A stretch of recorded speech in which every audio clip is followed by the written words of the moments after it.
Hello student, তো আমি তোমাদের প্রদীপ স্যার। দেখো, আমি তোমাদের জন্য আজকে নিয়ে এসেছি দশম শ্রেণী গণিত মাধ্যমিক 2026।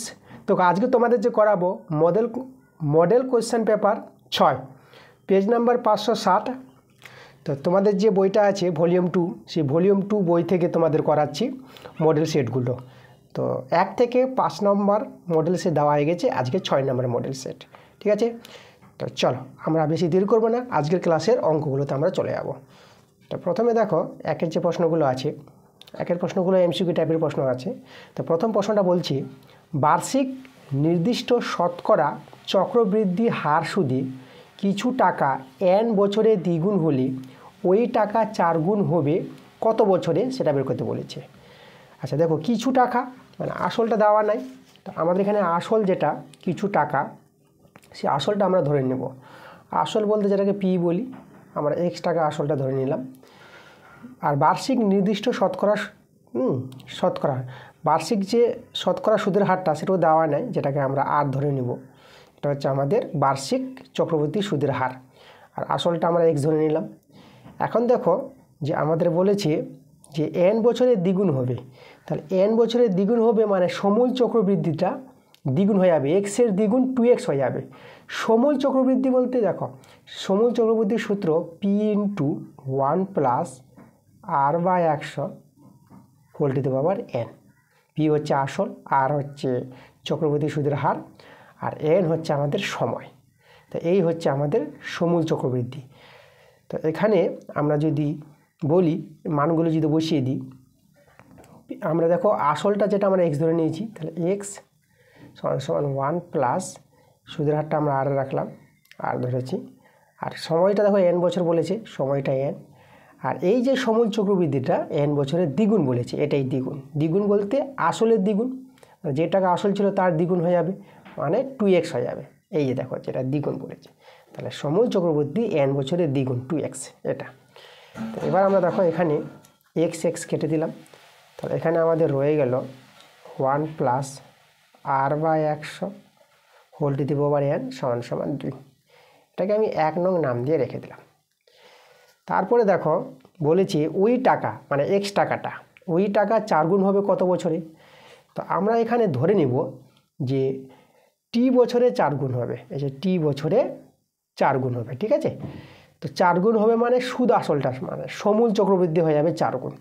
তো সমূল চক্রবৃদ্ধির সূত্র হচ্ছে x × 1 + r/100 whole to the power n। এই যে সমূল চক্রবৃদ্ধিটা t বছরে, n বলতে এখানে আমরা n দিব না, n এর জায়গায় আমরা t দিয়ে দিলাম। ঠিক আছে, এই যে n দেব না, সময়টা আমরা t ধরে নিলাম। তো t বছরে 4 গুণ হবে, সমূল চক্রবৃদ্ধি 4 গুণ হয়ে যাবে, মানে x টাকাটা 4 গুণ হবে, এটা 4x হয়ে যাবে। ঠিক আছে, এই যে এটা সমূল চক্রবৃদ্ধি, এটাই বলেছে। এবার এখানে আমরা x কেটে দিলাম, তাহলে বা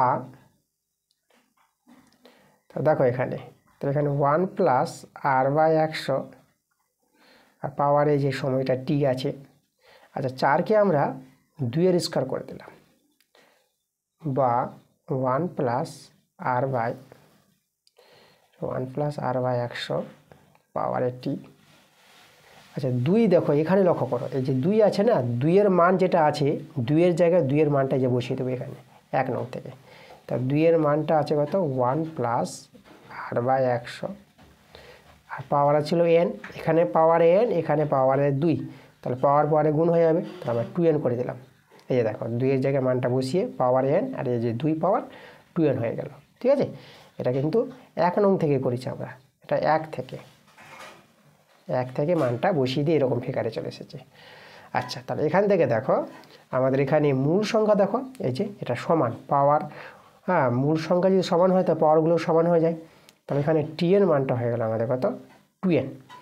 তো কত বছরে 4 গুণ হবে, এই যে 2n বছরে 4 গুণ হবে, এটা হচ্ছে আমাদের বছর। তাহলে আমাদের দেখো তো 2n বছরে 4 গুণ, অপশানটা আছে ডি নাম্বার অ্যান্সারটা। ঠিক আছে, পরের প্রশ্ন।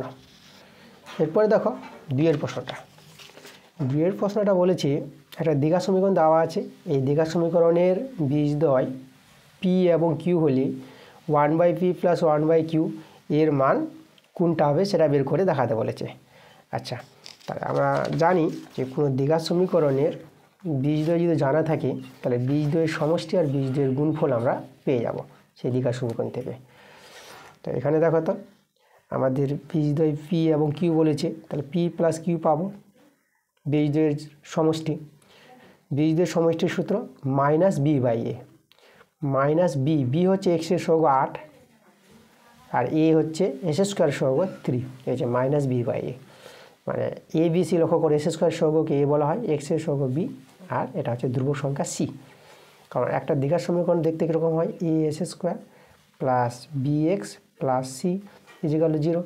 এই সমীকরণটা এই সমীকরণের সঙ্গে কম্পেয়ার করে মানে তুলনা করে আমরা দেখো এস স্কোয়ার সহগ এ বলবো, এক্স এর সহগ বি বলবো, আর এটাকে ধ্রুবক সংখ্যা যেটা সি বলবো।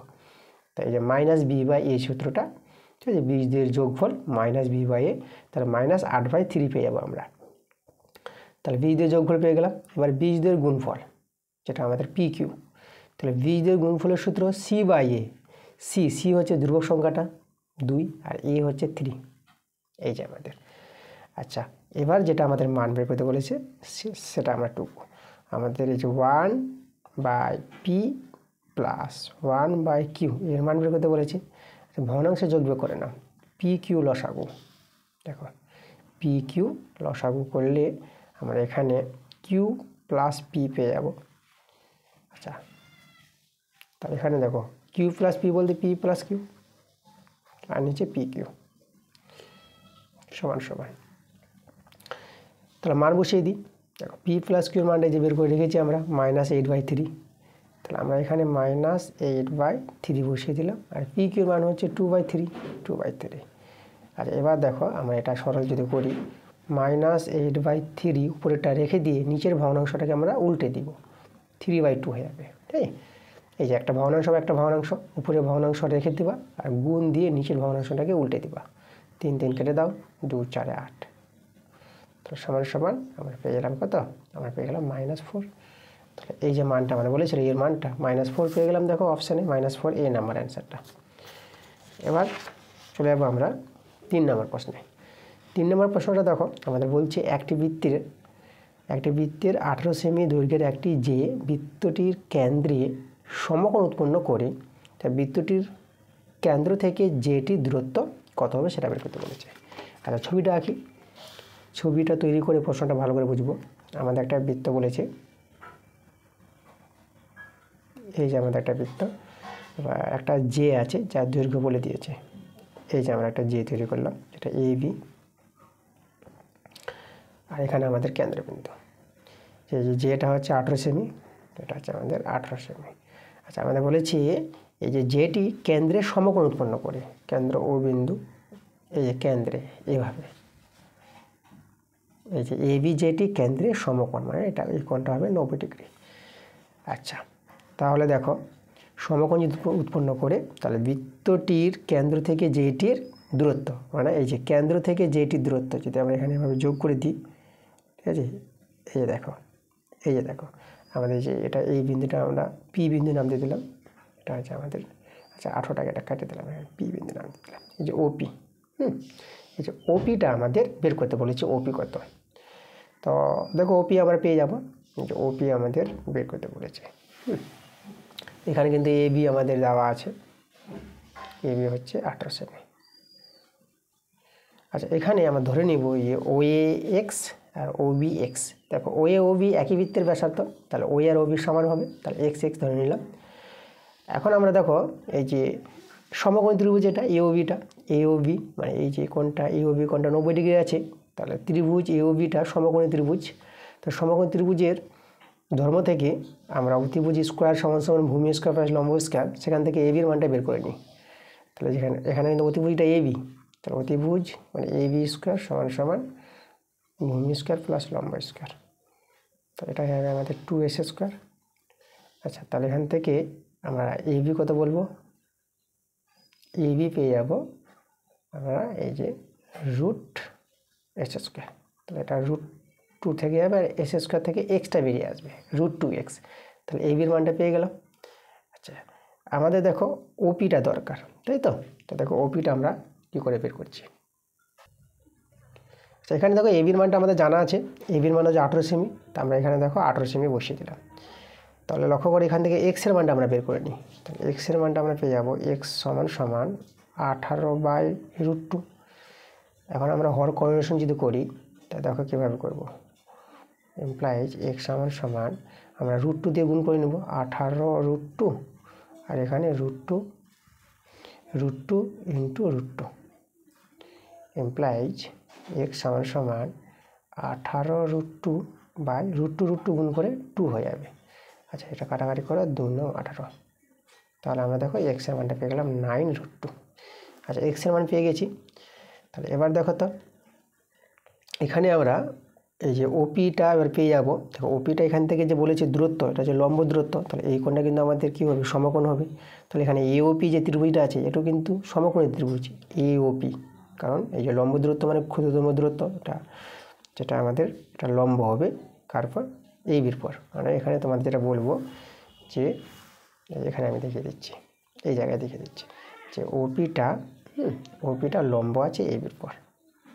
ওকে, তাহলে এখানে সমকোণী ত্রিভুজের ধর্ম যে আমরা যদি ওপি স্কোয়ার বের করি, তাহলে ওপি স্কোয়ার সমান সমান দেখো তো যে এখানে ওপিটা, আচ্ছা এখানে কিন্তু ওএটা অতিভুজ হবে। তাহলে আমি আগে ওএ স্কোয়ার লিখছি, হ্যাঁ, অতিভুজ স্কোয়ার সমান সমান ভূমি, এই যে AP square plus OP square, এই দেখো এই যে ওপি স্কোয়ার। আচ্ছা, এখানে দেখো এই যে এপিটা আমাদের এবি এর অর্ধেক হবে, মানে এটা আমাদের 9 হয়ে যাবে এটা, ঠিক আছে, এটা কোথায় যাবে, এটা 9 হয়ে যাবে। আচ্ছা, এটা 9 কেন হবে তোমাদের আমি এটা জানাবো কারণটা। তো দেখো যে ব্যাস নয় এইরূপ কোনো যে, ঠিক আছে, ব্যাস নয় এইরূপ কোনো জের উপর কেন্দ্রগামী যে লম্ব সরলরেখা সেই যেটাকে সমদ্বিখণ্ডিত করে, এখানে এপি সমান পিবি হয়ে যাবে। তাহলে এবি এর অর্ধেক হবে এপি, ঠিক আছে। তার জন্য আমরা এই যে এপির মানটা 9 পেয়ে যাবো, এবি 18 আছে বলে। চলো তাহলে এখান থেকে আমরা ওপি স্কোয়ার বের করার চেষ্টা করি। তাহলে ওপি স্কোয়ার মানটা আমরা কত পাবো এখান থেকে, তাহলে এটা হয়ে যাবে এই দেখো OA square minus AP square, তাহলে ওপি স্কোয়ার। ওএ হচ্ছে দেখো এই যে ওএ এক্সের মান পেয়ে গেছি, হ্যাঁ, এটা এই যে এক্সের মান পাওয়া মানে আমাদেরকে ওএ পাওয়া, এটা হচ্ছে ওএ এর মান পেয়েছি 9√2। তাহলে এখানে দেখো আমরা এখানে ও এর জায়গায় আমরা কত লিখবো, 9√2 তার স্কোয়ার, আর এপি হচ্ছে আমাদের 9 স্কোয়ার। যেটা সরল করি দেখো এটা আমরা পেয়ে যাবো 81 ইন্টু 2 মাইনাস এটা 81 পাবো। আচ্ছা, 81 2 আমাদের হবে 162 মাইনাস 81। আচ্ছা, এটা যদি বিয়োগ করো, এটা বিয়োগ করে কিন্তু 81 পাবা। তাহলে ওপি স্কোয়ার পেয়ে গেলে 81, তাহলে ওপি কত, তাহলে ওপি হয়ে যাবে আমাদের 81 বর্গমূল 9। তাই দেখো এই যে ওপিটা যেটা বের করতে বলেছিল সেটা কিন্তু আমাদের 9 সেমি, এগুলো হচ্ছে 9 সেমি পেয়ে গেছে আমাদের অ্যান্সার। এই যে বৃত্তটির যেটা বলেছে, বৃত্তটির কেন্দ্র থেকে যেটি দূরত্ব 9 সেমি, সি নাম্বার অপশানটা। চলে যাবো আমরা 4 নাম্বার, 3 নাম্বার করে দিলাম। তারপর 4 প্রশ্নটা আমাদের কি বলছে, আমাদের এখানে বলেছে এই যে 3 cos থিটা সমান সমান 2 sin থিটা হলে tan থিটার মান বের করতে বলেছে। তাহলে আমাদের যে দেওয়া আছে দেখো এই যে 3 cos থিটা, তাহলে এখানে আমরা কি করছি দেখো বলো, আমরা 2 sin থিটা সমান সমান 3 cos থিটা, মানে আগে 2 sin থিটা লিখলাম তারপরে 3 cos থিটা। আচ্ছা, এখান থেকে দেখো আমরা করব sin theta by cos theta, আর এখানে 3/2 এটা করতে পারবো, বর্গমূল করলে আবার এটা ফিরে আসবে। তাহলে sin theta by cos theta আমরা কি জানি, আমরা tan থিটা জানি, এটা সূত্র আছে 3/2। তা আমাদের tan থিটার মানটি বের করতে বলেছিল, আমরা পেয়ে গেলাম 3/2, যেটা আমাদের সি নাম্বারে আছে। এবার 5 প্রশ্নটা দেখো, আর একক ব্যাসার্ধ বিশিষ্ট একটি নিরেট অর্ধগোলক থেকে সর্বাধিক কত আয়তনের নিরেট শঙ্কু কেটে নেওয়া যায়। আচ্ছা, অর্ধগোলক থেকে, ঠিক আছে, তো অর্ধগোলকের আমরা ছবির আগে আঁকবো, যার ব্যাসার্ধ আর বলেছে। অর্ধগোলক দেখো এভাবে ছবি রাখতে পারবা,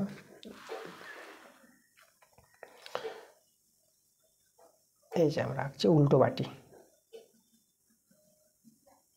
এইভাবে করে দেখো এই যে আমরা একটা অর্ধগোলকের ছবি এঁকে দিলাম, যার ব্যাসার্ধ কিন্তু বলে দিয়েছে কত, ব্যাসার্ধ আমাদের আর একক বলেছে। এবার এই অর্ধগোলক থেকে সবচেয়ে বড় শঙ্কু যে কাটা যাবে তার আয়তনটা বের করতে বলেছে। তা শঙ্কু দেখো, সবচেয়ে বড় শঙ্কুটা এই অর্ধগোলকের মধ্যে যে শঙ্কুর ছবিটা তৈরি হবে এভাবে করে তোমরা একটা শঙ্কুর ছবি তৈরি করে নিতে পারবা।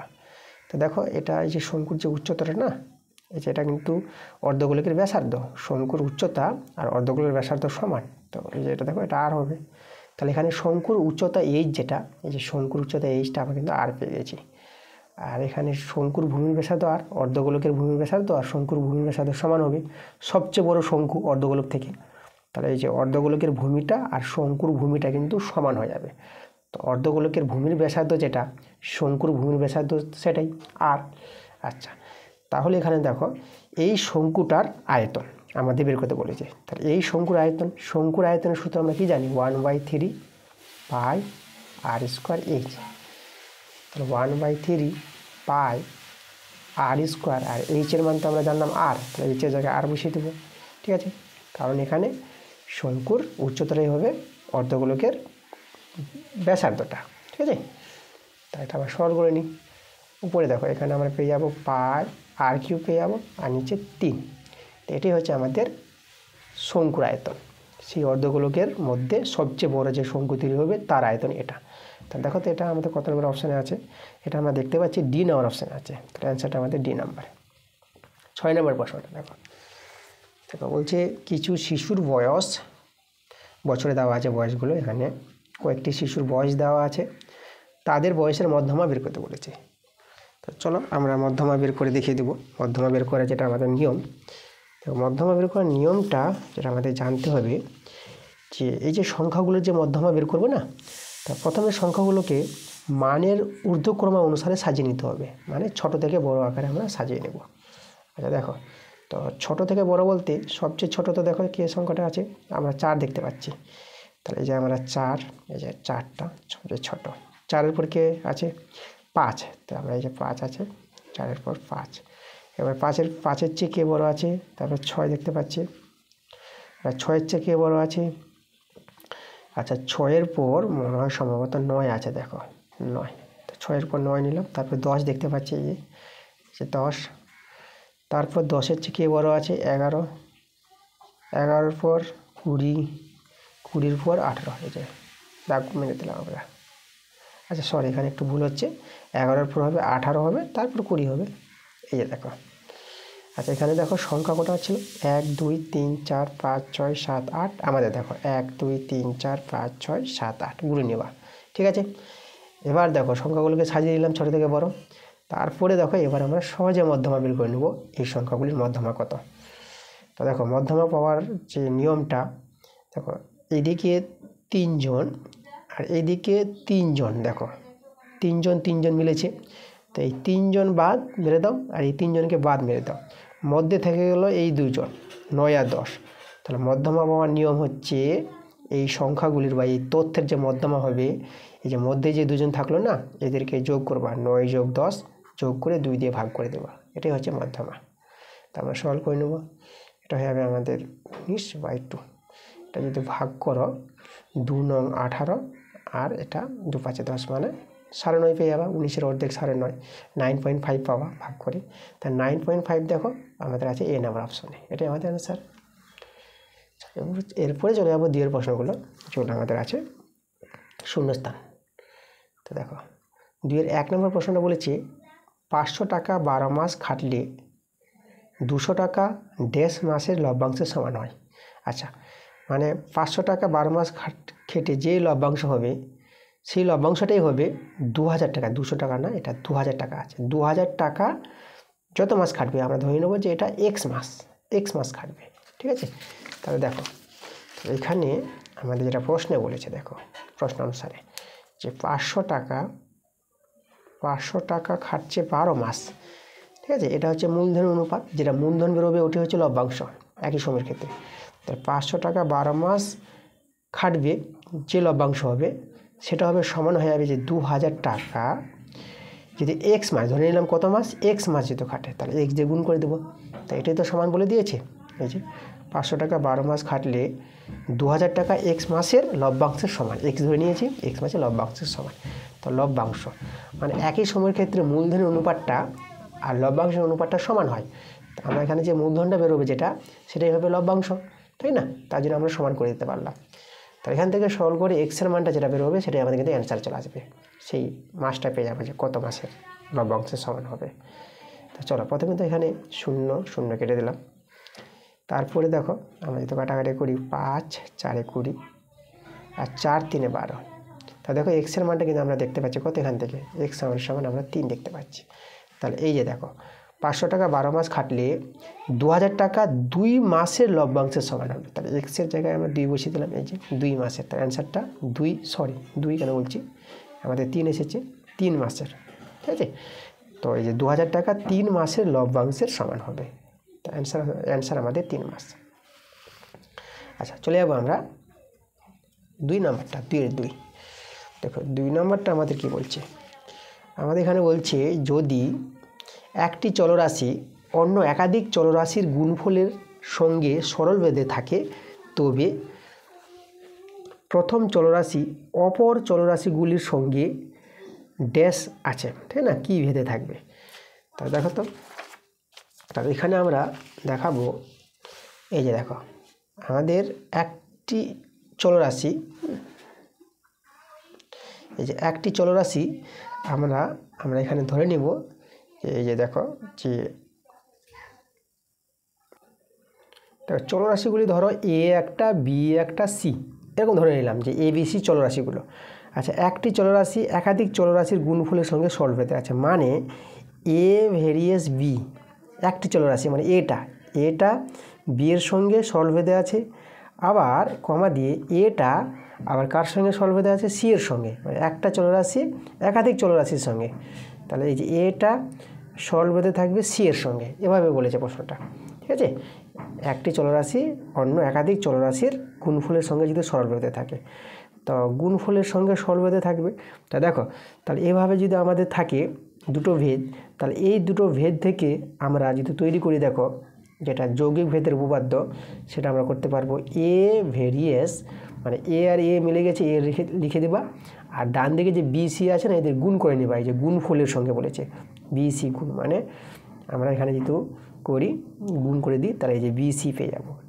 এই যে এ মিলবে তাই এ বসিয়ে দেবা, এখানে গুণ করবা না, আর এইদিকে যে বি আর সি ভিন্ন ভিন্ন আছে এদের গুণ করে বসিয়ে দেবা বি সি, তাহলে এ ভেরিয়েস বি, এটাকে কিন্তু যৌগিক ভেদ বলা হয়। তা আমাদের দেখো যে অ্যান্সারটা আসবে, এই যে প্রথম চলরাশিটা অপর চলরাশিগুলির সঙ্গে কোন ভেদে থাকবে, যৌগিক ভেদে থাকবে। অ্যান্সারটা হবে আমাদের যৌগিক ভেদে, ঠিক আছে? তো অ্যান্সারটা কোথায় লিখি, এখানে লিখে দিচ্ছি তোমাদের, যৌগিক ভেদে। আচ্ছা চলো আমরা চলে যাবো 3 নম্বর প্রশ্নে। 3 নম্বর প্রশ্নটা আমাদের বলছে ত্রিভুজ এবিসি এর অন্তঃকেন্দ্র ও এবং কোণ বিওসি 116 ডিগ্রি হলে কোণ বিএসির পরিমাপ আমাদের বের করতে বলেছে। আচ্ছা তা দেখো তো এখানে আমরা একটা ত্রিভুজ তৈরি করি। দেখো আমাদের ত্রিভুজ, এই যে আমাদের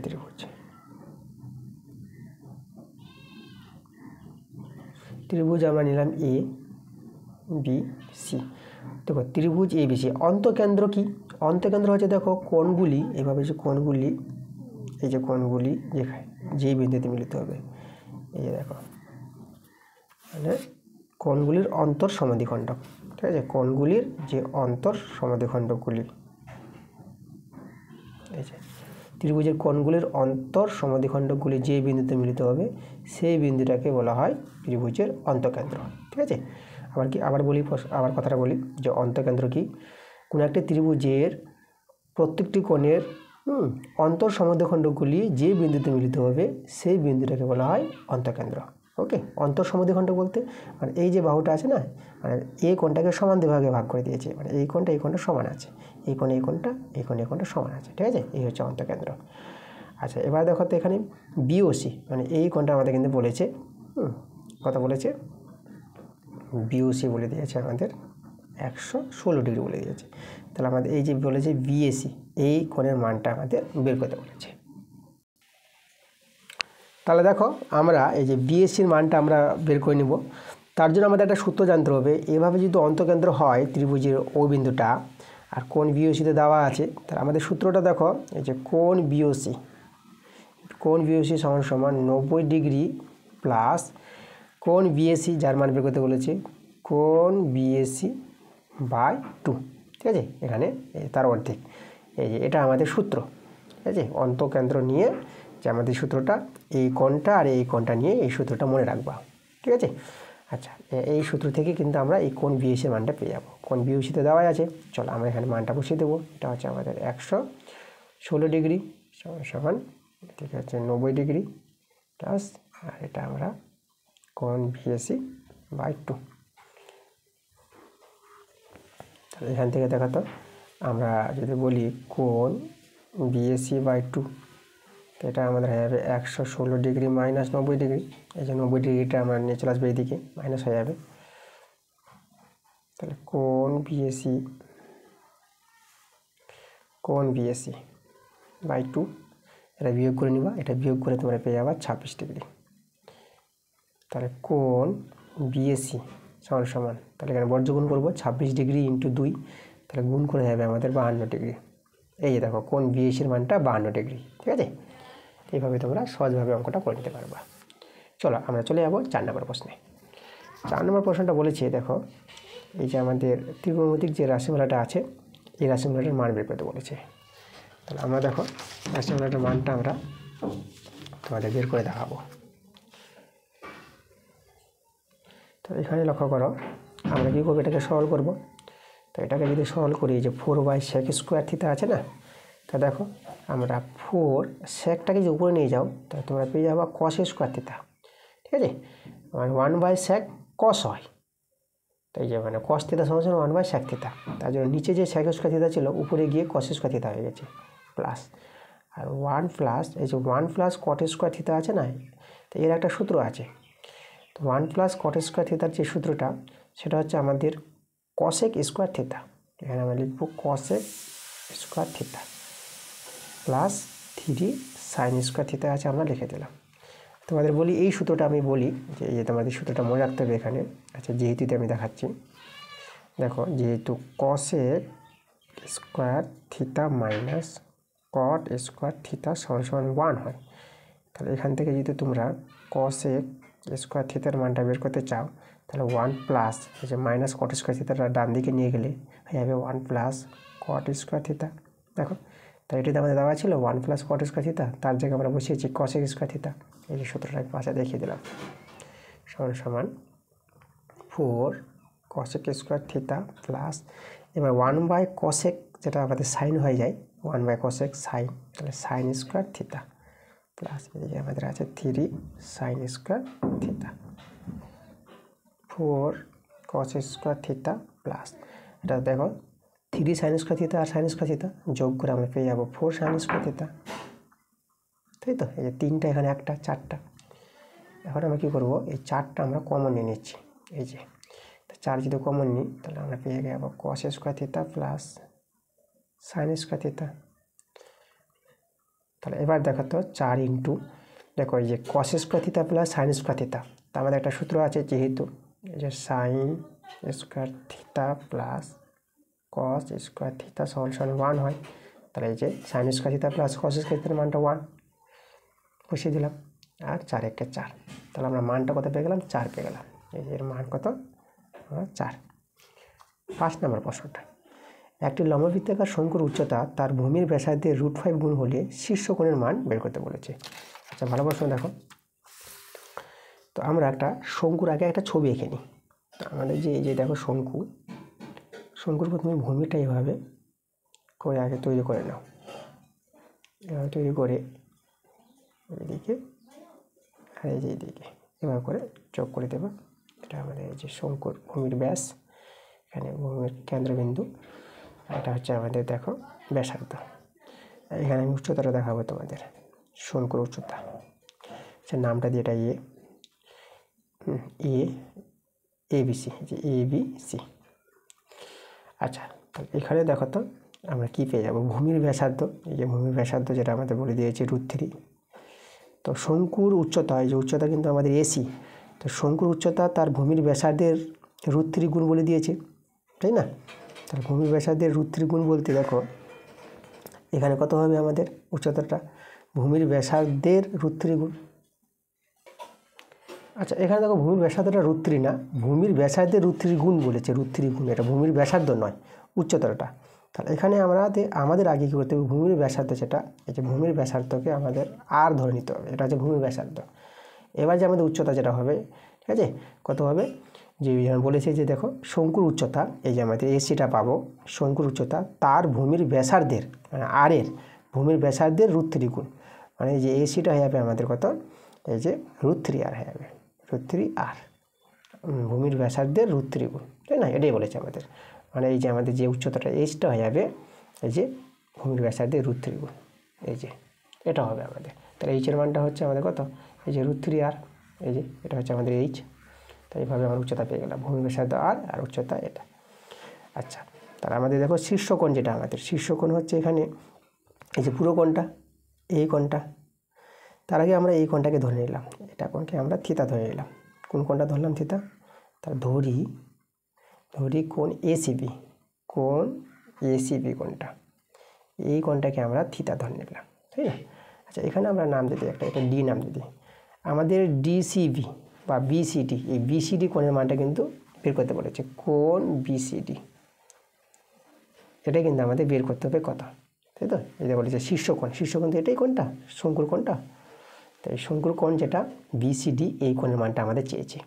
তো প্রথমে দেখো এই থিতা, এই কোণটা পেয়ে যাবো, এই কোণটা পেয়ে গেলে এই কোণের ডবল, মানে এটা হচ্ছে অর্ধেক, এই যে আমাদের এটা যে বাহুটা আছে না উচ্চতাটা, এটা হচ্ছে সমদ্বিখণ্ডক, শীর্ষকোণের সমদ্বিখণ্ডক হয় এটা। তাহলে এই কোণটা পেয়ে গেলে আমরা পেয়ে যাব শীর্ষকোণটা। তো চলো আমরা থিতার মানটা কী করে পাবো, লক্ষ্য করো। থিতার মানটা আমরা পাবো, দেখো এটা তো আমাদের সমকোণ ত্রিভুজ দাঁড়াবে, এসিবি ত্রিভুজটা, এটা 90 ডিগ্রি কোণ, এটা যে অতিভুজ।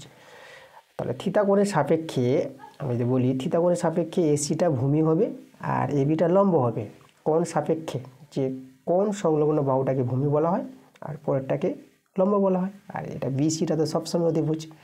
ওকে, তাহলে এখানে দেখো আমরা যেটা আমরা করব ট্যান থিতা, তাই না?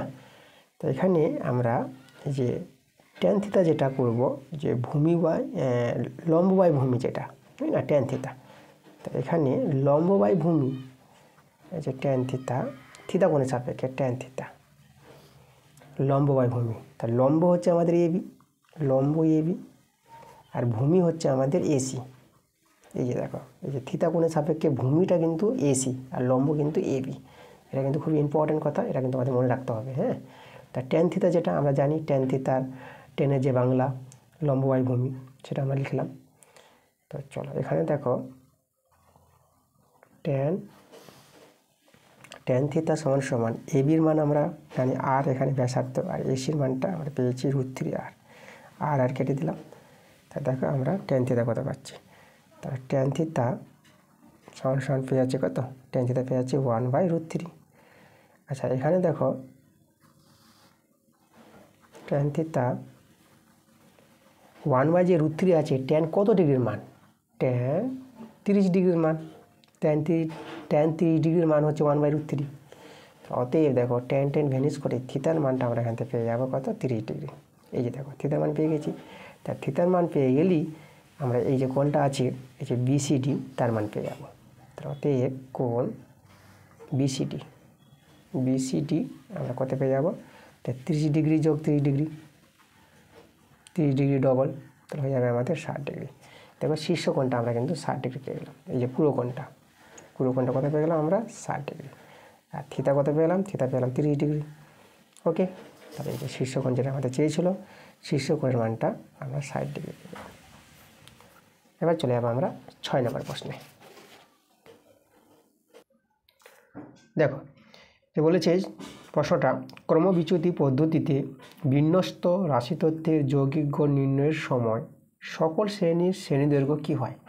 তো দেখো সকল শ্রেণীদৈর্ঘ্যগুলো সবসময় কিন্তু সমান হয়, ঠিক আছে, সমান। দেখো তোমাদের আমি বই থেকে দেখাই, 335 পাতা তোমাদের যে গণিত বইটা আছে, দশম শ্রেণী গণিত, তারপর শ্রেণীদৈর্ঘ্য তোমরা লক্ষ্য করো তো, শ্রেণীদৈর্ঘ্য, এই যে শ্রেণীদৈর্ঘ্য মানে উচ্চ থেকে নিম্ন বিয়োগ শ্রেণীদৈর্ঘ্য উচ্চ থেকে নিম্ন বিয়োগ শ্রেণীদৈর্ঘ্য পাওয়া যেটা নিয়ম। তো শ্রেণীদৈর্ঘ্য যেটা আছে এইচ আছে, দেখো এইচ সমান 20। তো এই যে প্রত্যেকটা থেকে এই যে এখানে বড় থেকে ছোট বিয়োগ করে তোমরা 20 করে পাবা। তো শ্রেণীদৈর্ঘ্য কিন্তু কী হয়, সবসময় সমান হয়। তাহলে এই যে এটা পেয়ে যাবো আমরা, সকল শ্রেণীদৈর্ঘ্য কীভাবে সমান হয়ে যাবে, এটা আমাদের অ্যান্সার।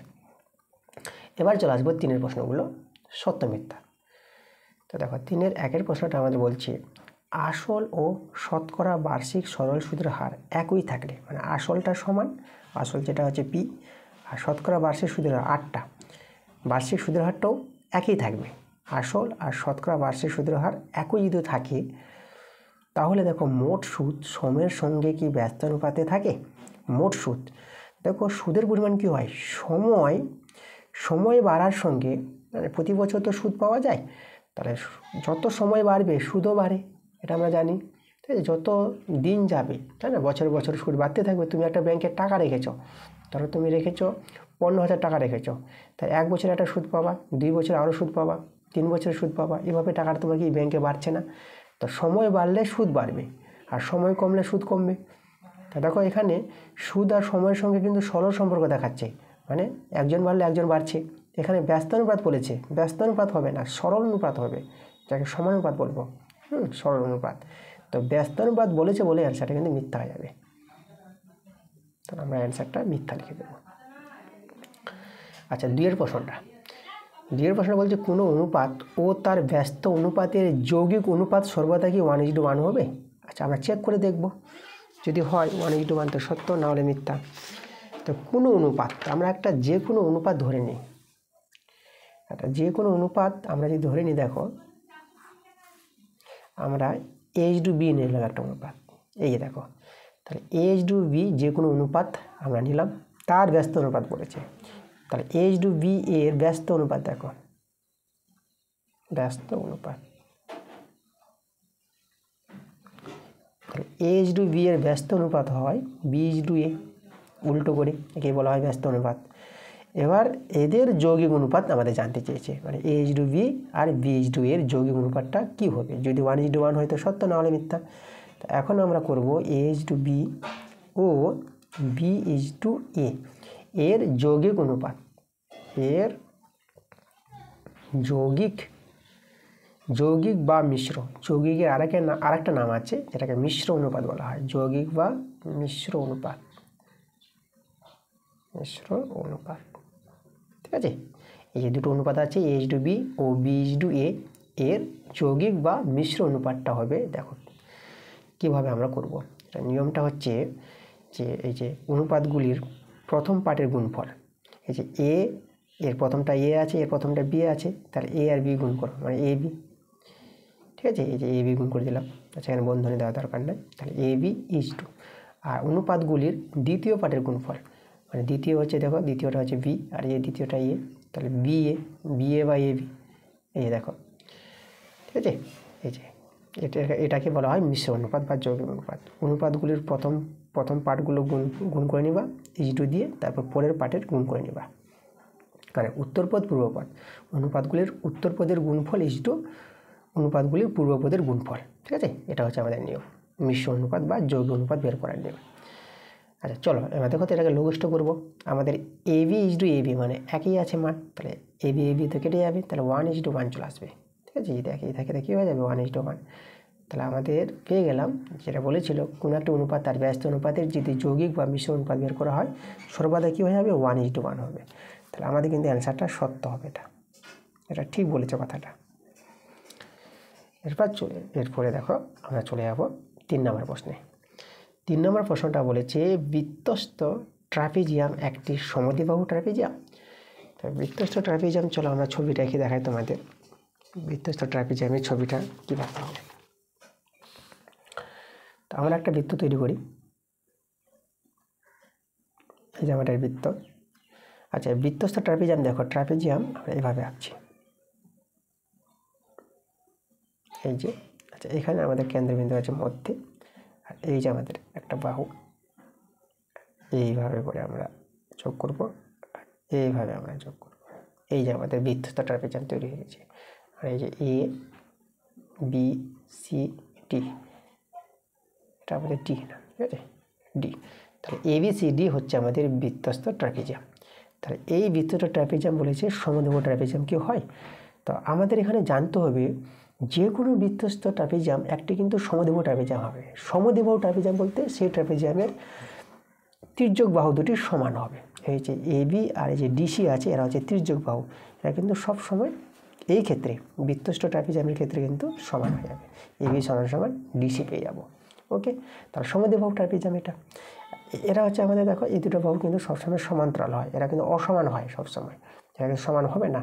এরা সমান না হলে এরা দুজন সমান হবে, তাহলে এই দুটো সমান হবে বলে আমাদের সমদ্বিবাহু ট্রাপিজিয়াম পাবো।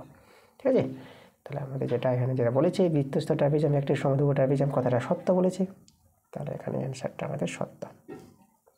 6 নম্বর প্রশ্ন দেখো, 6 নম্বর প্রশ্ন বলেছে এই যে cos 1 degree, cos 2 degree, cos 3 degree করতে করতে cos 90 ডিগ্রি, এই যে পুরোটার যে গুণফল আছে এদের মান কি এক হবে। আচ্ছা দেখো তো, আমরা কি জানি, আমরা জানি যে cos 90 ডিগ্রির মান কত। cos 90 ডিগ্রির মান তোমাদের যে বইতে ছক আছে সেই ছক থেকে তোমরা জানো যে cos 90 ডিগ্রির মানটা হয় আমাদের 0। ঠিক আছে, cos 0 ডিগ্রির মান হয় 1, এই যে cos 0 ডিগ্রির মান 1 হয়, আর cos 90 ডিগ্রির মানটা হয় 0। তাহলে cos 90 ডিগ্রি যদি 0 হয়ে যায় তাহলে 0-র সঙ্গে যাই গুণ করো না কেন, এই যে গুণফল আছে এদের, তো 0-র সঙ্গে গুণ করে 0 হয়ে যাবে, তাই তো। তা এই রাশিটার মান কিন্তু 0, শূন্য হবে, 1 হবে না। 1 বলেছে বলে আমরা অ্যান্সারটা কি বলে দেবো, মিথ্যা বলে দেবো। এটা 5 নম্বর প্রশ্ন, কোনো অর্ধগোলকের সমগ্র তলের ক্ষেত্রফল 48 পাই বর্গ একক হলে তার ব্যাসার্ধের দৈর্ঘ্য 2 একক হবে। আচ্ছা, তো অর্ধগোলকের সমগ্র তলের ক্ষেত্রফলের সূত্র আমাদের জানতে হবে। চলো দেখি অর্ধগোলকের সমগ্র তলের ক্ষেত্রফলের সূত্রটা কি। অর্ধগোলকের ছবিটা আমরা আঁকি আগে। অর্ধগোলক, এই যে অর্ধগোলক,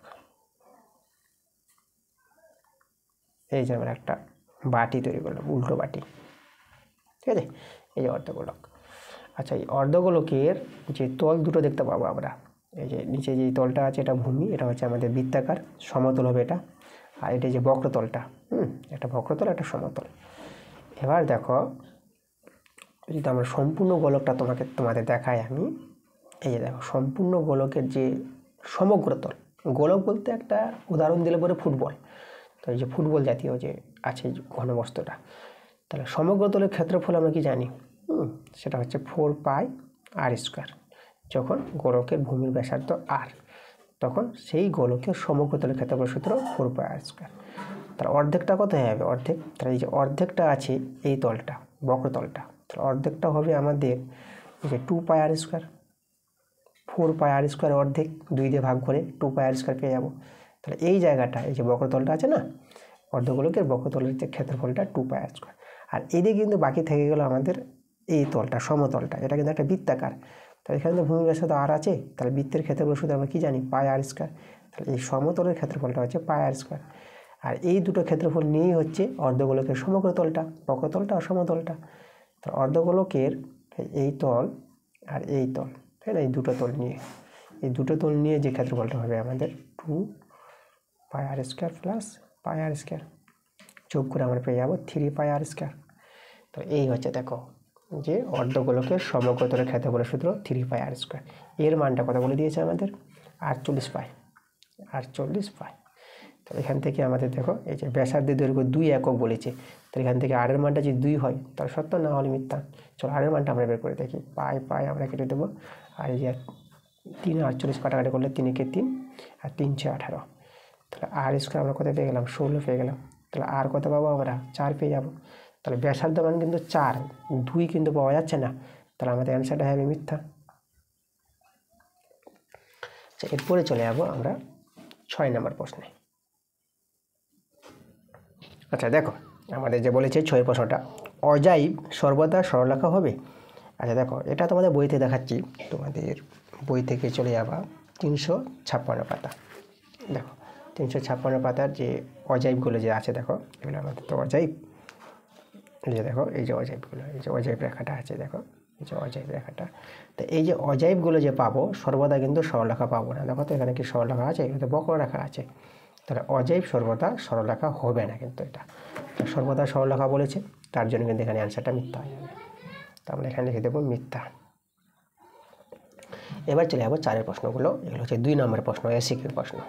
চলো 4-এর 1-এর প্রশ্নটা দেখো। এখানে বলেছে বার্ষিক 7.1/2% হার সুদে 1820 টাকার 9 অক্টোবর মানে 9 অক্টোবর থেকে 1978 9 অক্টোবর 1978 সালটা বলে দিয়েছে। এই টাকাটা 1820 টাকার এই সুদের হারে 1820 টাকার 9 অক্টোবর 1978 থেকে 21শে ডিসেম্বর 1978 সালটা একই আছে, সেই সালই 1978 পর্যন্ত সরল সুদ নির্ণয় করতে বলেছে। মানে এখানে একটা সময়ের ডিফারেন্ট বলেছে, এই সময়টা আমাদের একটু তৈরি করে নিতে হবে। আমাদের এখানে আর দেওয়া আছে, বার্ষিক সুদের হার দেওয়া আছে, এত টাকা মানে আসলটা দেওয়া আছে, এটা আছে আমাদের আসল পি। তো সময় যেটা টি, এই টিটা আমাদের কিন্তু একটু বের করতে হবে বুদ্ধি করে। চলো, তো অঙ্কটা খুবই ভালো। তো আমরা এখানে যেটা সময় আছে টি, সেটা আমরা বের করে দেখব যে কত বের হচ্ছে আমাদের। তাহলে দেখো তো, আমরা যদি টিটা বের করতে চাই সময়টা, তাহলে সময়টা আমাদের জানার জন্য প্রথমে আমাদের জানতে হবে যে এই যে 9 অক্টোবর থেকে 21শে ডিসেম্বর, তাহলে অক্টোবর, নভেম্বর, ডিসেম্বর 3 মাস পড়ছে। তো এই যে মাসগুলো কত দিনের হয় সেই জিনিসটা কিন্তু আমাদের জানতে হবে। এই যে অক্টোবর যে মাসটা, তাহলে অক্টোবর মাসটা কত দিন হয় সেটা তোমাদের জানতে হবে। এটা হচ্ছে 31 দিনের হয়। আর নভেম্বর মাসটা হয় 30 দিন। একজনে 31 হলে তারপরে 30 হবে, তারপর আবার 31 হয়ে যাবে।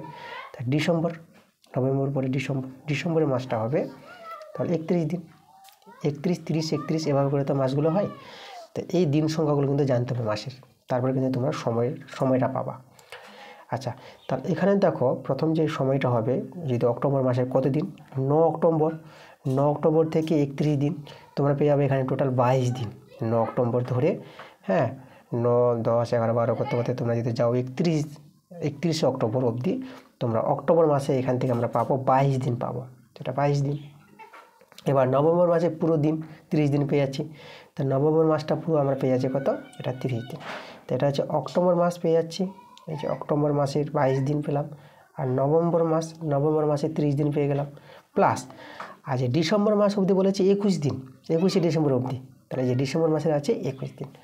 তাহলে এখানে একটু ভালো করে বুঝতে হবে যে 9 অক্টোবর, তা 9 দিন থেকে, এই যে 9 দিন থেকে শুরু করে যে 31 দিন, সেটা কত দিন, সেটা যে 22 দিন। ওকে, আর এটা তো তোমরা বুঝতে পারছো, নভেম্বর মাসে 30 দিন, আর এখানে 21শে ডিসেম্বর বলেছিল বলে এখানে 21 দিন নিব। তা টোটাল দিন সংখ্যা, এটা হচ্ছে আমাদের কিন্তু দিন, এত দিন। তা টোটাল দিন সংখ্যা যোগ করে পেয়ে যাবে তোমরা 73, এটা 73 দিন। এখন এই দিনটাকে আমরা কি সবসময় বছর করে নিই, টিটা বছরে থাকবে। তাহলে 73/365, এই যে দেখো 365 দিয়ে দিনকে ভাগ করলে বছর চলে আসবে, তাহলে এত বছর। তো টিটা কিন্তু বের করে নিলাম, এটাকে দরকার ছিল আমাদের। এবার যে আমাদের বলেছে সুদ নির্ণয় করতে, তাহলে সুদ দেখো, সুদ পেয়ে যাব। তা আমরা লিখব সুদ সমান সমান যেটা আয়, সুদের সূত্র আমরা কি জানি, P/100। আয় সমান সমান, তো চলো মানগুলো বসাই। পি বলতে পি হচ্ছে আমাদের দেখো এই যে 1820 টাকা, তাহলে পি এর জায়গায় আমরা লিখবো 1820 টাকা। আর টি সময়টা কত পেলাম, সময়টা পেলাম 73/365। আর গুণিত আর হচ্ছে আমাদের এই যে দেখো 7.1/2, এটাকে যদি সলভ করে নাও, তা 7 দিয়ে 14, একে 15, 15/2, এটা পেয়ে যাবো 15/2। তো এখানে লিখে দেবো আমরা আর এর মানটা 15/2। পার্সেন্টেজ বলতে আমরা 1/100 লিখে দিলাম, এই যে শতকরা, এটা 1/100 হয়। এই যে 100টা নিচে দেওয়াই আছে, আর পার্সেন্ট বলে 100। আচ্ছা, তো এটাকে সলভ করে আমরা কিন্তু অ্যান্সারটা পেয়ে যাবো আমরা। তো দেখো আমরা প্রথমে কী করবো, একটু কাটাকাটি করে নিই। আমি যদি কাটাকাটি করি, দেখো আমরা এইভাবে কাটাকাটি করতে পারবো। এই যে লক্ষ্য করে এখানে দেখো কাটাকাটিটা, দেখো কাটাকাটিটা ভালো করে বুঝতে হবে। তো এখানে দেখো আমরা এটাকে পাই দিয়ে কাটাকাটি করি। দেখো 5 3 15, আর এখানে 5 7 35, আর 1 চলে আসলো 15, 5 3 15, 73। এই যে 73 দেখতে পাচ্ছ, 73 কেটে দাও। আচ্ছা 2 আর এই যে এইদিকে 1820 কাটাকাটি করো। তো 2 9 18, 2 1 2, আর 0টা বসিয়ে দিলাম, 910। আচ্ছা, এবার আমরা দেখো উপরে 3 আর 910, এটা আমরা গুণ করে নিই। যদি গুণ করে নাও, তাহলে 3 0 0, 3 1 3, 3 9 27, এটা পেয়ে গেলাম। এটা আমাদের 7 আছে, আর নিচে 100 আছে। আচ্ছা, এটা যদি ভাগ করে নাও, এটা পেয়ে যাবে দেখো 2 0, তো 2টোর উপর দশমিক বসিয়ে দেবা, তাহলে 27.30। ঠিক আছে, আমরা দশমিক ডান দিকে 0 রাখি না, তো 0টা রাখো, 2টো সংখ্যা রাখলে ভালো হলো। তো আমাদের টাকা এটা, তাহলে দশমিক উপর 2টো সংখ্যা রাখলে এত পয়সা, মানে 27 টাকা 30 পয়সা, যেটাকে আমরা বলবো এত টাকা সুদটা। এটা কিন্তু আমাদের অ্যান্সার। তারপরের প্রশ্ন দেখো, পরের প্রশ্নটা বলছে 3 ব্যক্তির মূলধনের অনুপাত দেওয়া আছে 4:7:9। তার প্রথম ব্যক্তির লাভটা তৃতীয় ব্যক্তির লাভের তুলনায় 100 টাকা কম। মানে প্রথম ব্যক্তির লাভটা তৃতীয় ব্যক্তির লাভের তুলনায় 100 টাকা কম আছে, মানে তৃতীয় ব্যক্তির লাভটা বেশি আছে, এর তুলনায় কম আছে প্রথম ব্যক্তির লাভটা। তো এখান থেকে বুঝতে পারছি তৃতীয় ব্যক্তির লাভ বেশি, প্রথম ব্যক্তির লাভ কম। এটা কিন্তু শর্তটা কিন্তু বুঝতে হয় ভালো করে, এগুলো বুঝতে পারলে কিন্তু অঙ্ক করতে পারবা। দ্বিতীয় ব্যক্তির লাভের পরিমাণ বের করতে বলেছে। আচ্ছা, এটা তো মূলধন অনুপাত। তো আমরা জানি একই সময়ের ক্ষেত্রে মূলধনের অনুপাত যেটা হবে সেটা হয় লভ্যাংশ অনুপাত। তো আমরা যদি লভ্যাংশ অনুপাত ধরে নিই, তা এখানে প্রত্যেক ব্যক্তির লাভগুলো আমরা বলে দিতে পারবো। প্রথম ব্যক্তির লাভ কত, দ্বিতীয় ব্যক্তির লাভ কত এবং তৃতীয় ব্যক্তির লাভ কত। ঠিক আছে, তো দেখো তো আমরা যদি বলি প্রথম ব্যক্তির লাভ, তা প্রথম ব্যক্তির লাভ আমরা কত পাবো, প্রথম ব্যক্তির লাভ। আচ্ছা, এই যে অনুপাত লভ্যাংশ অনুপাত, এই মূলধন অনুপাতটাকে লভ্যাংশ অনুপাত বললাম। তো লভ্যাংশ অনুপাত হলে পরে আমরা প্রথম ব্যক্তি 4 বলে আমরা 4x লাভটা ধরে নেব, যে প্রথম ব্যক্তির লাভ 4x টাকা। ওকে, তাহলে দ্বিতীয়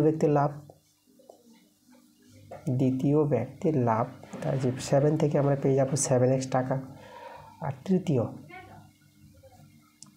ব্যক্তির লাভ এই যে 9 আছে না, তাহলে এখানে আমরা 9x টাকা করে দিলাম। ঠিক আছে, এই মূলধন অনুপাতটাকে লভ্যাংশ অনুপাত ধরে আমরা প্রথম ব্যক্তি, দ্বিতীয় ব্যক্তি, তৃতীয় ব্যক্তির লাভগুলো আমরা বের করে নিলাম। আর লাভ নিয়ে এখানে সম্পর্কগুলো করতে বলেছে।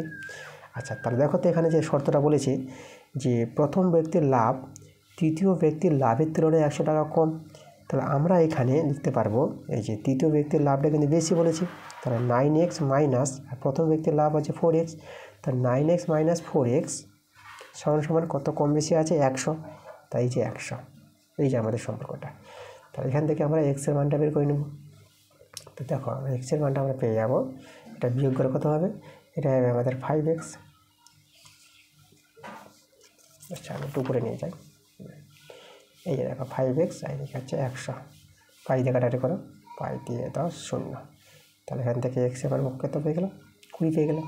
আচ্ছা, আমাদের দ্বিতীয় ব্যক্তির লাভের পরিমাণটা বের করতে বলেছি। দ্বিতীয় ব্যক্তির লাভ ছিল আমাদের 7x, তাহলে দেখো অতএব দিয়ে আমরা পেয়ে যাবো এখন আমরা দ্বিতীয় ব্যক্তির লাভ সমান 7x আছে, তো 7x এর জায়গায় বসিয়ে দেবো আমরা 20। ঠিক আছে, তো এটা গুণ করে নাও, 7 দিয়ে 14, 140 টাকা। এই হচ্ছে দ্বিতীয় ব্যক্তির লাভ। আচ্ছা, চলে যাবো আমরা পরের প্রশ্নে। পরে যে প্রশ্নটা আছে, আচ্ছা প্রশ্নটা আমি তোমাদের দেখাচ্ছি।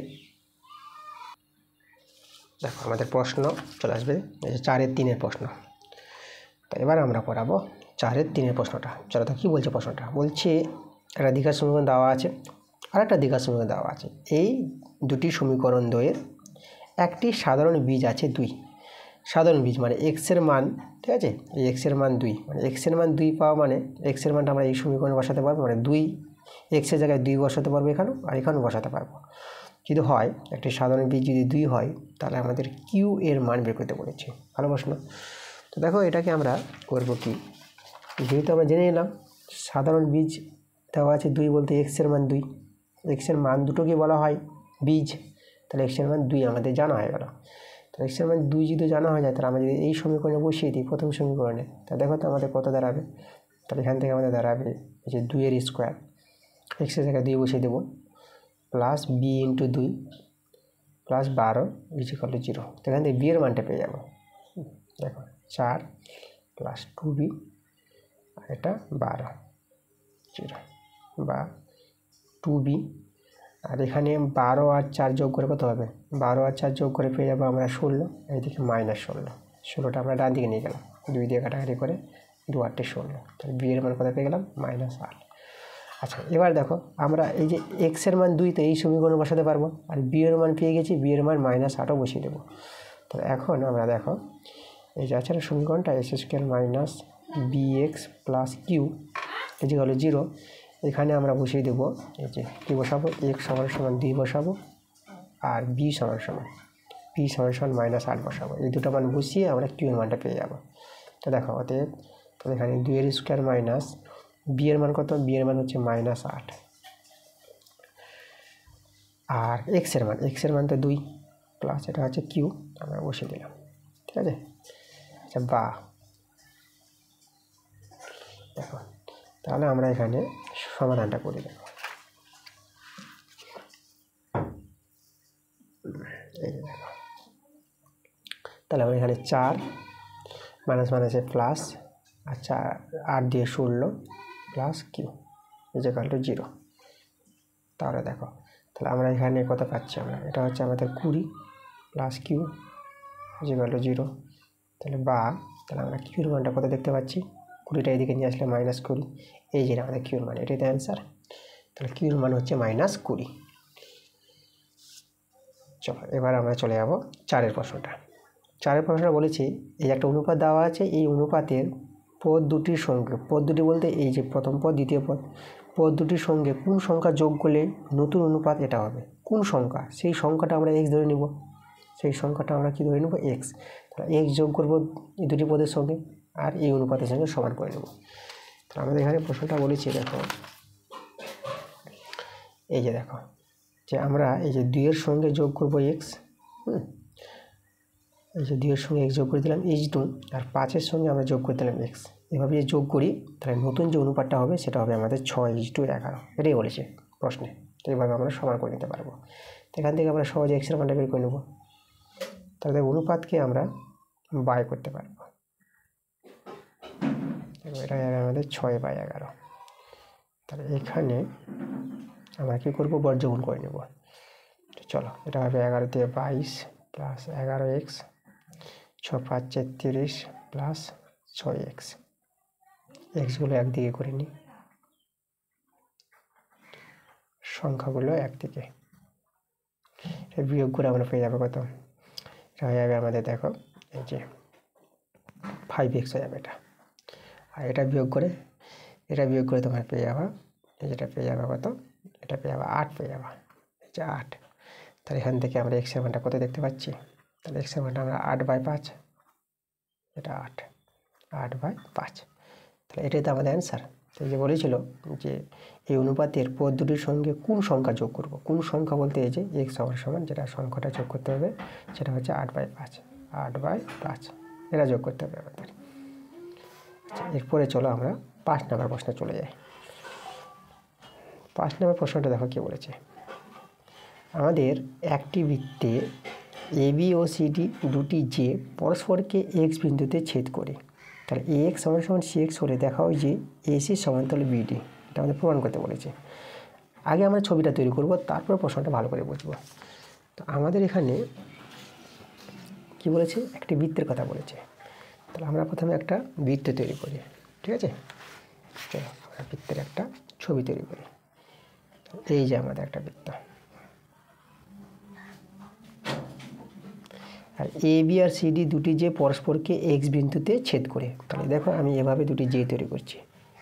এই যে আমাদের এ বি, ঠিক আছে, এখানে আমাদের এ বি আছে, এ বি আর সিডি দেখো এভাবে নিচ্ছি, সিডি এই আমাদের এখানে ছেদ করেছে, এটা সিডি। প্রশ্ন এইভাবে কিন্তু বলেছে এ বি ও সিডি পরস্পর, এই যে দুটি যে পরস্পর এক্স বিন্দুতে, যেখানে এক্স বিন্দু, এটা এক্স বিন্দুতে ছেদ করে। তাহলে এখানে এ এক্স সমান হচ্ছে এ এক্স আর সিএক্স মানে এই দুটো বহু সমান বলে দিয়েছে, এ এক্স সমান সিএক্স, আর সমান আছে দুটো বাহু। আচ্ছা এইভাবে প্রশ্ন বলেছে। তাহলে যে এসি, তাহলে এসি আর বিডি, তাহলে এসি আমরা যোগ করি, দেখো প্রশ্নে এসি আছে তাহলে এসি যোগ করব, প্রশ্নে যেভাবে বলবে সেভাবে কিন্তু আমাদের ছবিটা তৈরি হবে এসি। আচ্ছা এখানে একটু এভাবে লাগিয়ে দিতে হবে, ঠিক আছে। যাই হোক এসি, এটা এই যে এসি আর এটা আমাদের বিডি। আচ্ছা সবগুলো একটু বেঁকে গেছে, এসি। তাহলে এসি আর বিডি এটা আমাদের সমান্তরাল দেখাতে বলেছে, আমাদের দেখাতে বলেছে এসি সমান্তরাল এই যে বিডি হবে, এটা আমাদের প্রমাণ করতে হবে। তো দেখো আমরা প্রমাণটা দেখাবো, সহজেই তোমাদের প্রমাণটা দেখিয়ে দেবো আমি। দেখো তো আমরা প্রথমে কি দেখাবো জানো, আমরা দেখাবো এই যে দেখো তো যে এই যে কোণটা আছে না, এই কোণটা আর এই কোণটা কিন্তু সমান হবে। কেন সমান হবে, দেখো আমাদের এই যে এসি ডিবি এটা কি, এটা হচ্ছে আমাদের বৃত্তস্থ চতুর্ভুজ। তা আমরা এখানে লিখব যেহেতু এসি ডিবি একটি বৃত্তস্থ চতুর্ভুজ, বৃত্তস্থ চতুর্ভুজ। দেখো আমাদের একটা বৃত্তস্থ চতুর্ভুজ, চতুর্ভুজ। ওকে, এই যে বৃত্তস্থ চতুর্ভুজ হওয়ার জন্য আমরা এখানে বলতে পারবো এই কোণটা আমরা বলবো ডিবিএক্স। আচ্ছা ডিবিএক্স ডি আছে, হ্যাঁ, ডিবিএক্স সমান আর এই কোণটা হচ্ছে এসিডি, কোণ এসিডি। ঠিক আছে, কোনো চতুর্ভুজের বহিস্থ কোণটা অন্তস্থ বিপরীত কোণের সঙ্গে সমান হয়। ঠিক আছে, এটা আমাদের একটা প্রয়োগ আছে, প্রমাণ আছে, তাহলে তোমরা মনে রাখবা বৃত্তস্থ চতুর্ভুজের এই কোণটার সঙ্গে এই কোণটা কিন্তু সবসময় সমান হবে। ওকে, আচ্ছা, তারপর দেখো আমরা এখানে লক্ষ্য করো এই যে আমাদের এই যে এক্স আর সি এক্স যে সমান আছে, তা লক্ষ্য করো তো এক্স ত্রিভুজের দুটো বাহু সমান, তাহলে আমরা এই দুটো কোনো সমান পেয়ে যাবো না। আমরা ত্রিভুজের ধর্ম থেকে দুটো বাহু সমান হলে এই দুটো কোনো সমান হয়, তাহলে এখান থেকে পেয়ে যাবো এই যে এক্স আর সি এক্স সমান আছে বলে কোণ আমরা বলবো যে এটা এই কোণটা আর এই কোণের নাম বলে দেবো আমরা সিএবি সমান আর এই কোণটা বলবো এসিডি এটা সমান। ঠিক আছে, আচ্ছা, এটাকে আমি 1 নং নাম দিলাম আর এটাকে ধরো 2 নং নাম দিয়ে দিলাম। ওকে, তাহলে দেখো এই যে 1 ও 2 থেকে আমরা কি পাবো, দেখো 1 ও 2 থেকে আমরা এখানে লিখবো 1 ও 2 থেকে পাই। দেখো তো কি পাবো, দেখো তো লক্ষ্য করো, মানে এটার সঙ্গে এটা কোণ সমান, মানে এই কোণটা যদি থিতা হয় তাহলে এটাও হবে থিতা, আর এটার সঙ্গে এটা সমান, তাহলে এই থিতা হলে কত হবে থিতা। তা দেখো তো এই থিতা তাহলে এটার সঙ্গে এটা সমান না, তাহলে যে 1 ও 2 থেকে আমরা বলতে পারবো এই কোণটার সঙ্গে এই কোণটা সমান, মানে এই কোণটা হচ্ছে, দেখো এই কোণটা হচ্ছে সিএবি, তাহলে সিএবি সমান বলতে পারবো এই কোণটা, মানে ডিবিএক্স, কোণ ডিবিএক্স এই যে সমান। আচ্ছা, তাহলে দেখো এই কোণের সমান, মানে দেখো এই যে আমাদের দুটো সরলরেখা আছে এসি আর এই যে বিডি, এই দুটো সরলরেখাংশকে এই যে আমাদের এক্সটা যে ভেদকটা ছেদ করে গেছে আর যে অনুরূপ কোণ সমান, এরা তো অনুরূপ কোণ, এরা হচ্ছে দেখো অনুরূপ কোণ বলে দেবো, এখানে হচ্ছে অনুরূপ কোণ। এভাবে দুটি সরলরেখা আর অনুরূপ কোণ যদি সমান হয়ে যায় তাহলে দুটি সরলরেখা কী হবে, সমান্তরাল হবে, তাই তো।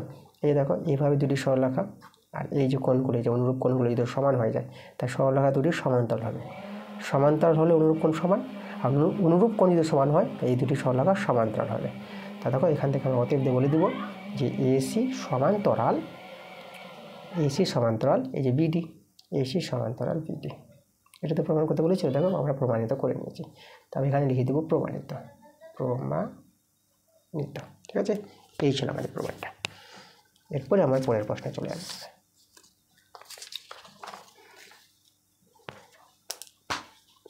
আচ্ছা, দেখো এরপরে আমাদের আছে 6 নম্বর প্রশ্নটা।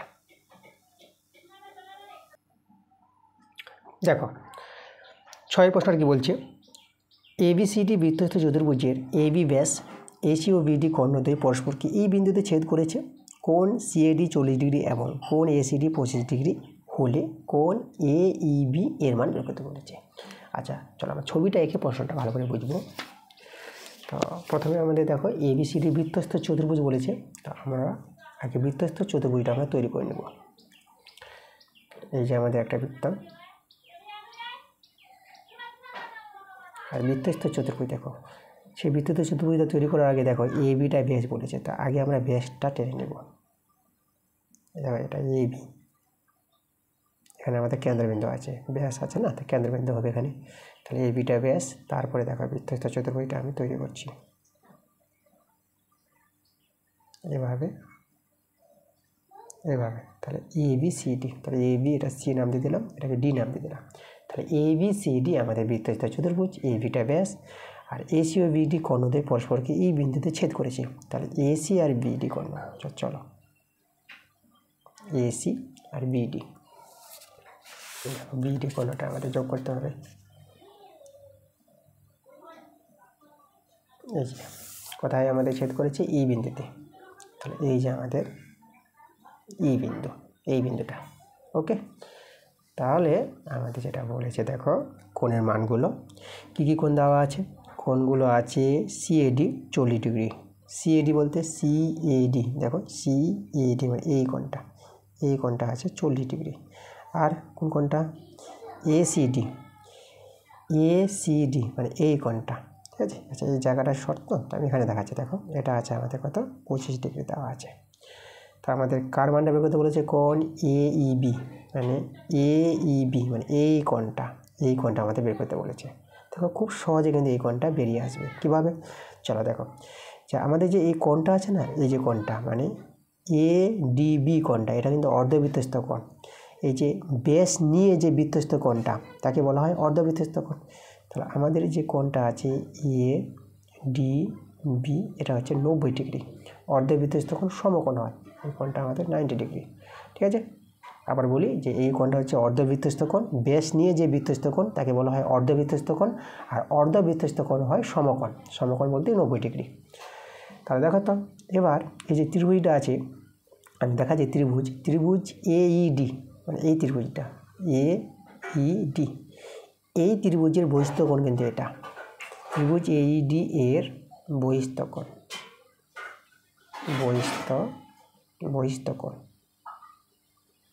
সেই কোণটা বলবো আমরা এইবি। এটা কিন্তু বহিস্থ কোণ। তাহলে একটি ত্রিভুজের কোনো বহিস্থ কোণ, সেই বহিস্থ কোণটা কী হয়? অন্তস্থ বিপরীত কোণ দুটির যোগফলের সমান। তাহলে অতএব আমরা লিখতে পারবো যে বহিস্থ কোণটা এইবি সমান এই কোণটা সমান এই কোণটা সমান হবে এই যে অন্তস্থ বিপরীত কোণ দুটির যোগফলের সমান। এই দুটি কোণের যোগফলের সমান হবে, মানে 90 ডিগ্রি আর 40 ডিগ্রির যোগফলের সঙ্গে সমান হবে এই কোণটা, মানে 40 ডিগ্রি যোগ 90 ডিগ্রি। আর এই দুটো কোণকে যোগ করলে আমরা কিন্তু অ্যান্সারটা চলে আসছে। তো দেখো তো যোগ করে নাও, এই দুটো যোগ করে তোমরা পেয়ে যাবা কত? 130 ডিগ্রি পেয়ে যাবা। তো আমাদের অ্যান্সারটা দাঁড়িয়ে গেল 130 ডিগ্রি। তো এই মানটা যেটা আমাদের বলেছিল না, মানটা কত? 130 ডিগ্রি। এখানে লক্ষ্য করো এই কোণটা কিন্তু প্রয়োজনই পড়লো না, জানি না কেন দেওয়া আছে। আমরা এই দুটো কোণ থেকেই, মানে এই যেটা কোণ দেওয়া ছিল একটা, আমরা এটা 90 ডিগ্রি আমরা জানলাম, বের করলাম, আর এই দুটো কোণ থেকেই আমরা পেয়ে গেলাম অ্যান্সারটা 130 ডিগ্রি, ঠিক আছে। চলে যাবো আমরা পরের প্রশ্নে। দেখো আমাদের এখানে ত্রিভুজ এবিসি এর বি কোণটা 90 ডিগ্রি বলেছে এবং বিডি লম্ব এসি, আর এডি 4 সেমি এবং সিডি 16 সেমি হলে বিডি আর এবি এই দুটি বাহু দৈর্ঘ্য বের করতে বলেছে। তো এখানে কিন্তু আমাদের সমকোণ ত্রিভুজের কথা উল্লেখ করেছে। তা দেখো আমরা প্রথমে একটা সমকোণ ত্রিভুজ তৈরি করে নিই। তো এই যে আমাদের সমকোণ ত্রিভুজ, দেখো এটা আমাদের সমকোণ ত্রিভুজ। বি কোণটা 90 ডিগ্রি যখন বলেছি, তাহলে এটা আমাদের কিন্তু বিন্দুটা এটা 90 ডিগ্রি কোণ, এটা বি কোণ। আর বলেছি দেখো বিডি লম্ব এসি, তাহলে এসি, তাহলে এখানে নামটা আমরা এবার দিয়ে দেবো। তাহলে এটা আমরা এই যে এটা এ বলে দিলাম এটা, আর এটাকে আমরা সি বলে দিলাম। তাহলে বিডি লম্ব এসি আছে, তাহলে দেখো বিডি, এই যে এখানে বিডি লম্ব এসি এটা প্রশ্ন বলেছে। তাহলে এই কোণগুলো কিন্তু আমাদের 90 ডিগ্রি, এই কোণগুলো 90 ডিগ্রি। তাহলে এখানে কিন্তু তিনটে সমকোণ ত্রিভুজ আছে, এবিসি সমকোণ ত্রিভুজ, এই যে বিডিসি সমকোণ ত্রিভুজ, আর এবিডিও সমকোণ ত্রিভুজ। এখানে বাহুগুলি যে উল্লেখ করেছে দেখো এডি 4 সেমি, এই যে এডি 4 সেমি, সিডি বলেছে 16 সেমি, সিডি 16 সেমি যদি হয়, তাই দেখো এডি আর সিডি দেওয়া আছে, তারপরে এসি পেয়ে যাবো। এডি প্লাস সিডি মিলে কিন্তু আমাদের এসি, এটা 4, এটা 16, তো কত পেয়ে যাবো আমরা? এটা পেয়ে যাবো 20। তাহলে এসির মানটা কিন্তু 20 সেমি। আচ্ছা, তাহলে এবার দেখো এখান থেকে আমরা যেটাতে আমরা এসি পেয়ে গেলাম 20 সেমি, তা আমরা কী পেয়ে যাব? দেখো আমরা প্রথমে এই যে ত্রিভুজ এবিসি ত্রিভুজ আর এই ত্রিভুজটা এবিডি ত্রিভুজ, এই দুটো ত্রিভুজকে সদৃশ্য করে দেখাবো। কোন কোন ত্রিভুজটা? ত্রিভুজ এবিসি ও ত্রিভুজ এবিডি, ত্রিভুজ এবিডি, এই দুটো ত্রিভুজ আছে। এই দুটো ত্রিভুজকে সদৃশ্য কোণ ত্রিভুজ, সদৃশ্য কোণ দেখাতে গেলে সেই দুটো ত্রিভুজ থেকে দুটো শর্ত সমান দেখিয়ে দাও। দুটো শর্ত বলতে দেখো আমাদের এই যে বড় ত্রিভুজের এবিসি কোণটা আছে, কোণ এবিসি এর মান কিন্তু 90 ডিগ্রি আছে, সমকোণ।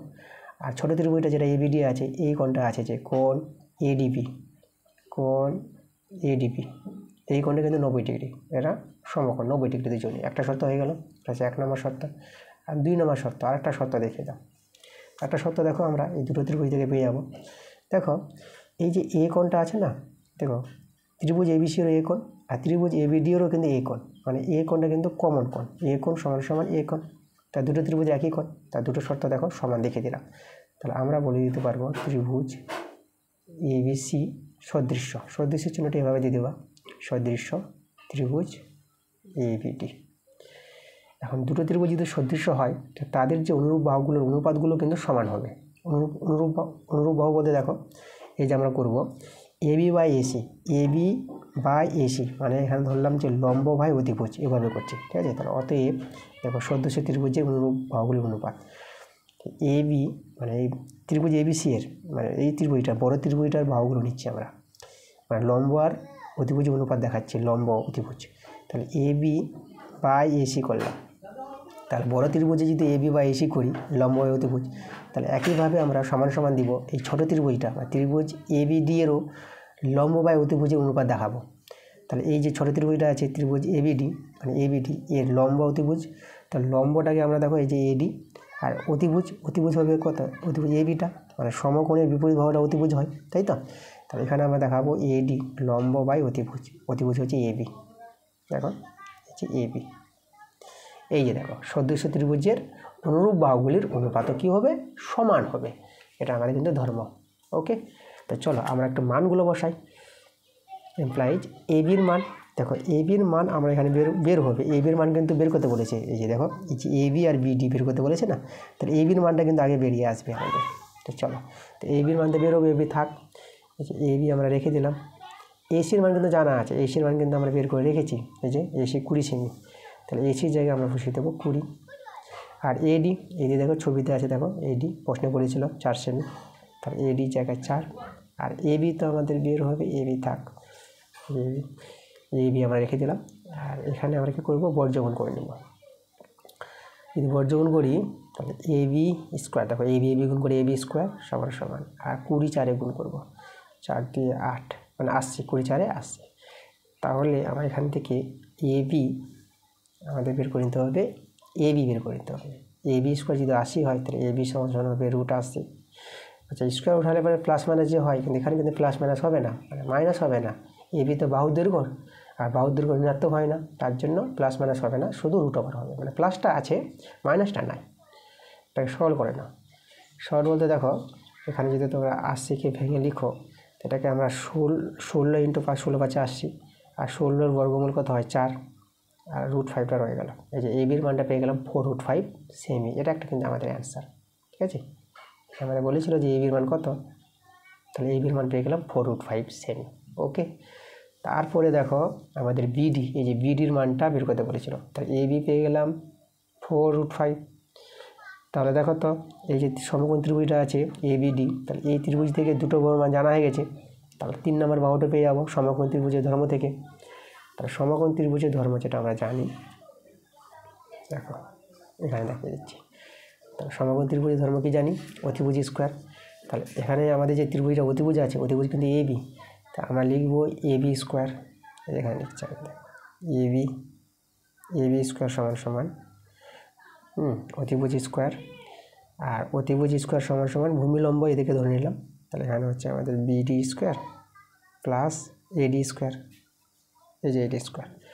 এটা হচ্ছে ত্রিভুজ এবিডি, সমকোণী ত্রিভুজ এবিডি থেকে আমরা লিখলাম যে এবি স্কোয়ার সমান সমান বিডি স্কোয়ার প্লাস এডি স্কোয়ার। চলো এখানে দুজনের মান জানা আছে, তাহলে এবির মান জানা আছে।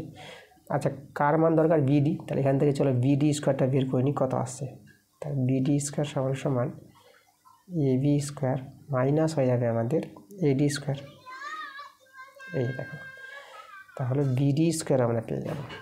তাহলে এবি স্কোয়ার মান কত পেয়েছি আমরা 4√5 তার হোল স্কোয়ার, আর এডির মান হচ্ছে কত 4 স্কোয়ার, বিডি স্কোয়ার সমান সমান, এটাকে সলভ করো, এটাকে সলভ করলে তোমরা পেয়ে যাবে কত, এটা 80 পেয়ে যাবে, ঠিক আছে। এই যে 80, 4 স্কোয়ার 16 আর √5 স্কোয়ার 5, 16 5 80, এটা পেয়ে গেলাম 80, আর 4 স্কোয়ার এটা 16। তাহলে বিডি স্কোয়ার সমান সমান 80 থেকে 16 আমরা বিয়োগ করবো, তো 80 থেকে 16 বিয়োগ করলে তোমরা পেয়ে যাবে 64 পেয়ে যাবে।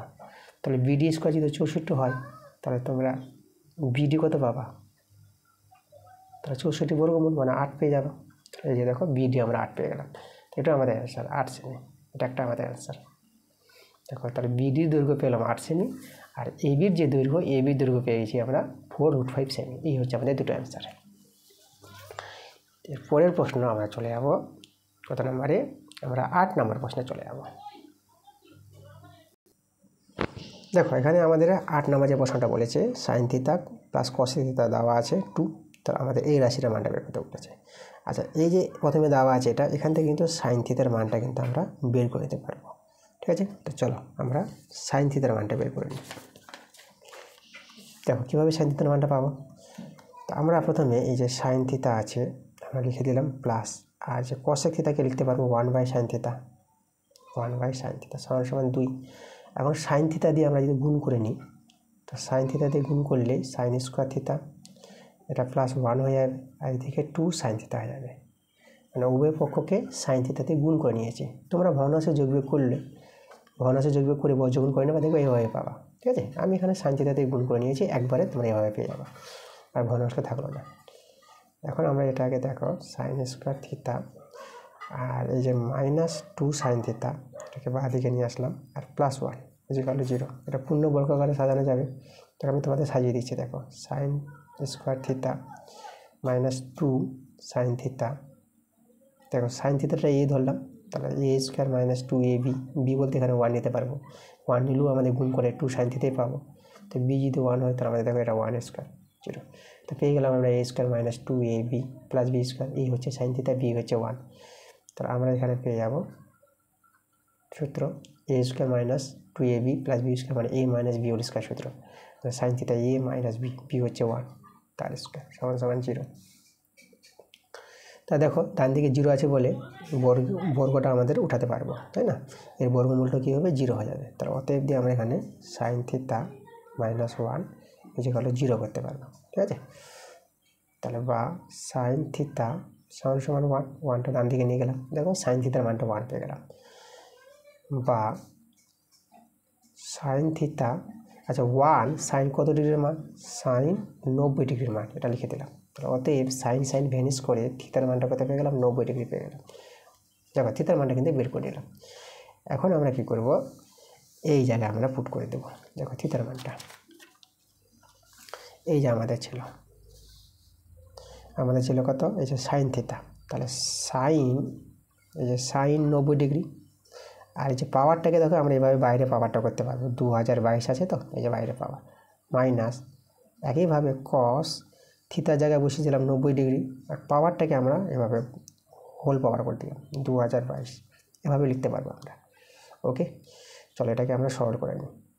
তা দেখো সাইন 90 মান কি জানি আমরা, সাইন 90 মান জানি 1, তাহলে এটা হবে দেখো 1 পাওয়ারে 2022, আর মাইনাস, আর কোস 90 মান জানি 0, তাহলে 0 বলতে 0 হয়ে গেল, তাই তো? আচ্ছা তাহলে এখন লক্ষ্য করো, একের উপরে যাই পাওয়ার থাক না কেন একই হয়, তা দেখো আমাদের 1 হয়ে গেছে মানটা, এটাই আমাদের অ্যান্সার। ঠিক আছে, এই যে রাশিটার মান বের করতে বলেছিল, এই রাশিটার মান, এর মান কত পেয়ে গেলাম আমরা, 1 পেয়ে গেলাম।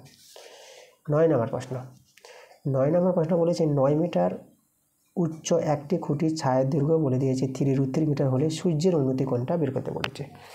আচ্ছা দেখো আমাদের একটা খুঁটি আছে, তো তাহলে এই যে আমাদের খুঁটি, তার ছায়ার দৈর্ঘ্যটা যে দেখালাম, আর এইভাবে আমরা উন্নতি কোণটা দেখাবো। আমাদের কিন্তু সূর্যের উন্নতি কোণ চেয়েছে, এই যে উন্নতি কোণটাকে আমরা থিটা ধরে নিলাম। আচ্ছা এখানে নাম দিয়ে দেবো ABC।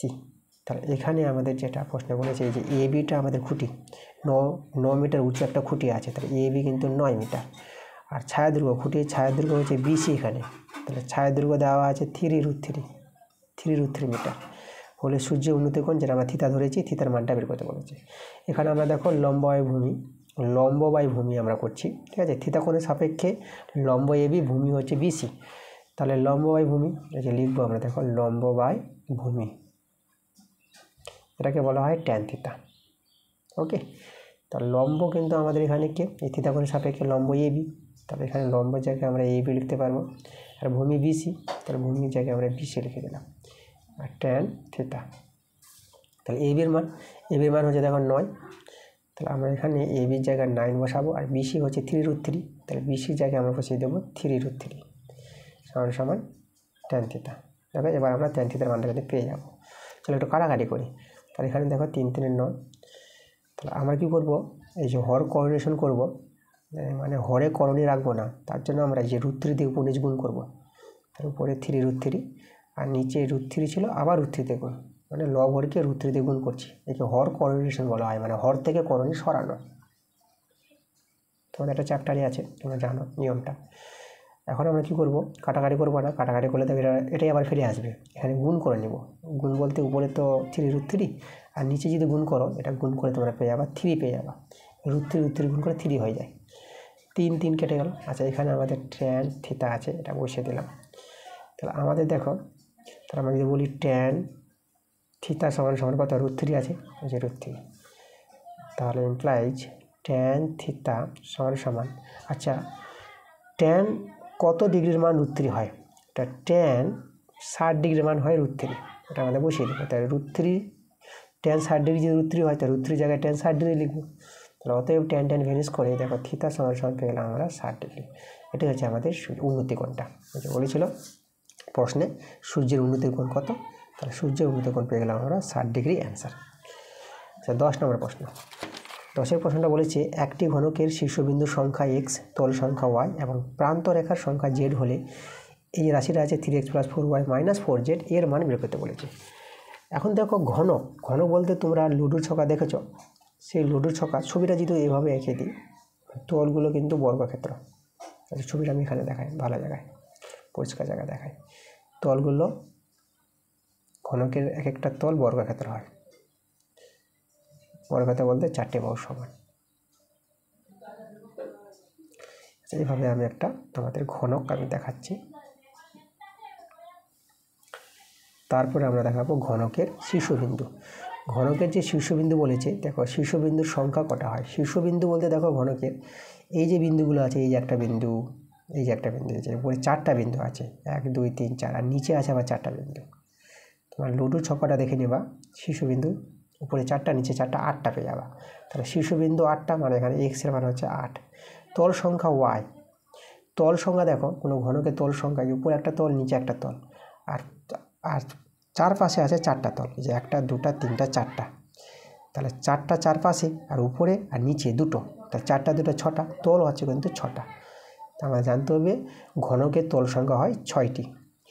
প্রান্তরেখা জেড যেটা বলেছে, প্রান্তরেখা বলতে যে ধারগুলো যেগুলো আছে, যে ধারগুলো গুণ প্রত্যেকটা ধার, উপরে 4টা ধার দেখতে পাচ্ছ, নিচে 4টা, তা 4টা 4টা 8টা, 8টা এই যে সাইডে দেখো এই যেগুলো আছে, মানে এই যে 1টা 2টা এই 3টা 4টা লম্ব লম্ব ধারগুলো, তার উপরে 4টা নিচে 4টা ধার, আর আশেপাশে যে এই যে লম্ব করে আছে ধারগুলো 4টা, তো 4 3 12টা ধার। তা ধার সংখ্যা বা প্রান্তরেখার সংখ্যা পাবা ঘনকের 12টা। ঠিক আছে, যে ঘনকের যেভাবে তোমাদের দেখালাম একইভাবে আয়তঘনও দেখানো যায়। ঘনকের শীর্ষ সংখ্যা, তল সংখ্যা একই হয়। ঠিক আছে, আচ্ছা তাহলে এই হয়ে গেল আমাদের দেখো এক্স ওয়াই জেডের মানটা। আমাদের যে রাশিটা বলেছিল এখানে, রাশিটা কত, রাশিটা বলেছিল 3x, রাশিটা আছে 3x + 4y - 4z, এর রাশিটার মান বের করতে বলেছে। তা আমরা তো এক্স ওয়াই জেডের মান পেয়ে গেছি, এখন আমরা বসিয়ে দেবো। দেখো চলো, তা আমরা এখানে সমান সমান 3 × x এর জায়গায় 8 বসিয়ে দেবো, 4 × y জায়গায় 6, আর 4 × তাই তো, আচ্ছা 2 জায়গায় 4 আছে তো, হ্যাঁ 2 জায়গায় 4 আছে, 4 × z, জেডের মানটা 12। তা আমরা সরল করে নিই এখানে, তাহলে 3 8 24, 6 4 24, আর 12 4 48, 24 24 যোগ করে এটা 48 পেয়ে যাবে। এটা হচ্ছে -48, 48 কেটে গেছে, দেখো অ্যান্সার 0। তাহলে এই যে মানটা আমাদের বলেছিল, এর মানটা কত পেয়ে গেলাম, এর মানটা কিন্তু আমরা 0 পেয়ে গেলাম, অ্যান্সার কিন্তু আমাদের 0। 11 নম্বর প্রশ্ন। দেখো 11 নম্বর প্রশ্নটা বলেছে একটি শঙ্কু ও একটি চোঙের ব্যাসার্ধ সমান বলে দিয়েছে, কিন্তু শঙ্কুর উচ্চতা চোঙের উচ্চতার দ্বিগুণ বলে দিয়েছে। শঙ্কু ও চোঙের আয়তন অনুপাত বের করতে বলেছে। আচ্ছা তাহলে এখানে দেখো আমাদের যেটা বলেছে শঙ্কু আর চোঙের কথা বলেছে, তাই তো। দেখো তো শঙ্কু আর চোঙের ব্যাসার্ধ সমান, মানে ব্যাসার্ধগুলো আর আমরা ধরে নিলাম ব্যাসার্ধ, আর শঙ্কুর উচ্চতা চোঙের উচ্চতার দ্বিগুণ, আচ্ছা এখানে দেখো শঙ্কুর উচ্চতা চঙের উচ্চতার দ্বিগুণ হবে, চঙের উচ্চতার দ্বিগুণ। তাহলে আমরা প্রথমে ধরে নিব, ঠিক আছে, ধরে নিব কার, চঙের উচ্চতা বা শঙ্কুর উচ্চতাটা চঙের উচ্চতার দ্বিগুণ, যার চেয়ে দ্বিগুণ তাকে আগে ধরে নাও। তাহলে আমরা এখানে চঙের উচ্চতা, চঙের উচ্চতা আমরা কত ধরে নিচ্ছি, এটাকে আমরা এই ধরে নিলাম। তো চঙের উচ্চতা যদি এইচ হয় তো শঙ্কুর উচ্চতা কত হবে, 2h হবে, চঙের উচ্চতা দ্বিগুণ বলে দিয়েছে। তাহলে অতএব শঙ্কুর উচ্চতা, শঙ্কুর উচ্চতা কত পেয়ে যাবো আমরা, 2h পেয়ে যাবো। এই যে দেখো, তো চঙের উচ্চতা h হলে শঙ্কুর উচ্চতা 2h। আচ্ছা এবার তাদের আয়তন, আয়তন অনুপাত বের করতে বলেছে। তাহলে প্রথমে কার আয়তন, শঙ্কু আগে বলেছে, শঙ্কু তারপরে চং বলেছে। তা শঙ্কুর আয়তনের সূত্র আমরা কি জানি, শঙ্কুর আয়তনের সূত্র 1/3 পাই আর স্কোয়ার এইচ। আর কিন্তু আরে আছে এখানে, ভূমির সাথে আর ধরেছি, তাহলে আর স্কোয়ার এইচ। এই দেখো শঙ্কুর উচ্চতা যেটা 2h পেয়ে গেছি, তাহলে এইচের জায়গায় কিন্তু আমরা 2h লিখব। এই হচ্ছে শঙ্কুর আয়তন। সমান সমান সমান সমান সরি অনুপাত বলেছে, h2 দিব, সমান সমান না অনুপাত, যে অনুপাত h2। তো শঙ্কুর আয়তন h2। এবার চঙের আয়তন, চঙের আয়তনের সূত্র আমরা কি জানি, পাই আর স্কোয়ার এইচ, যেখানে চঙের ভূমিব্যাসার্ধ আর আছে আর উচ্চতা তো এইচ। এই যে দেখো এটা হচ্ছে চঙের আয়তন, এটা শঙ্কুর আয়তন। এবার এখানে সরল করে এদের যে মানটা বেরোবে এটাই হবে তাদের অনুপাত, আয়তনের অনুপাত। তো এখানে পাই পাই আমরা কেটে দেবো, আর স্কোয়ার কেটে দেবো, এইচ কেটে দেবো। তার আমাদের এখানে দেখো 2 আমরা 3 দেখতে পাচ্ছি, এদিকে 1 দেখতে পাচ্ছি। আচ্ছা এটাকে পূর্ণ সময় করার জন্য 3 দিয়ে গুণ করে দাও, 3 দিয়ে গুণ করলে 3 কেটে যাবে, 2 থেকে যাবে, এটা 3 একে 3, এই যে 2:3, এটা কিন্তু আমাদের অ্যান্সার। যে শঙ্কু ও চঙের আয়তন অনুপাত 2:3। চলে যাবো আমরা পরের প্রশ্নে। দেখো এর পরের প্রশ্নটা হচ্ছে আমাদের 12 নম্বর প্রশ্ন। দেখো আজকের ক্লাসের শেষ প্রশ্নে আমরা কিন্তু চলে এসেছি, 12 নম্বর প্রশ্ন। তো চলো দেখি শেষের প্রশ্নটা কি বলছে।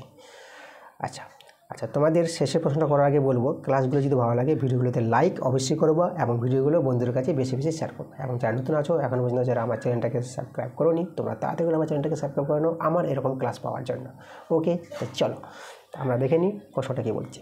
দেখো প্রথম 2n+1 সংখ্যক ক্রমিক স্বাভাবিক সংখ্যার মধ্যবর্তী সংখ্যা, মধ্যবর্তী সংখ্যা বলতে এই যে প্রথম এতগুলি সংখ্যা আছে না, এতগুলি সংখ্যার যে মধ্যমানটা, সেই মধ্যমানটা কিন্তু বলে দিয়েছে।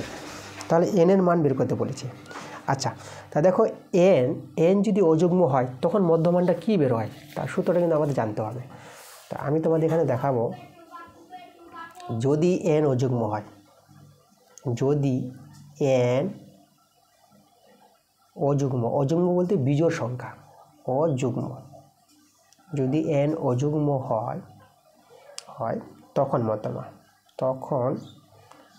তখন যে মধ্যমা হয়, মধ্যমা সমান সমান মধ্যমা পাওয়ার যে সূত্রটা n+1/2, ঠিক আছে। n অযুগ্ম সংখ্যা হলে পরে তার মধ্যমা হবে n+1/2। অযুগ্ম সংখ্যা বলতে কীরকম ব্যাপারটা হচ্ছে এরকম যে স্বাভাবিক সংখ্যা যদি হয় 1 2 3 4 5, এই যে nটা যদি এভাবে দাঁড়ায়, তাই না, যে 5টা সংখ্যা আছে, তার 5টা সংখ্যার যে মধ্যমা মান পাওয়ার যে নিয়মটা, তাহলে এইভাবে এই সূত্রে কিন্তু আমরা মধ্যমা পেয়ে যাব।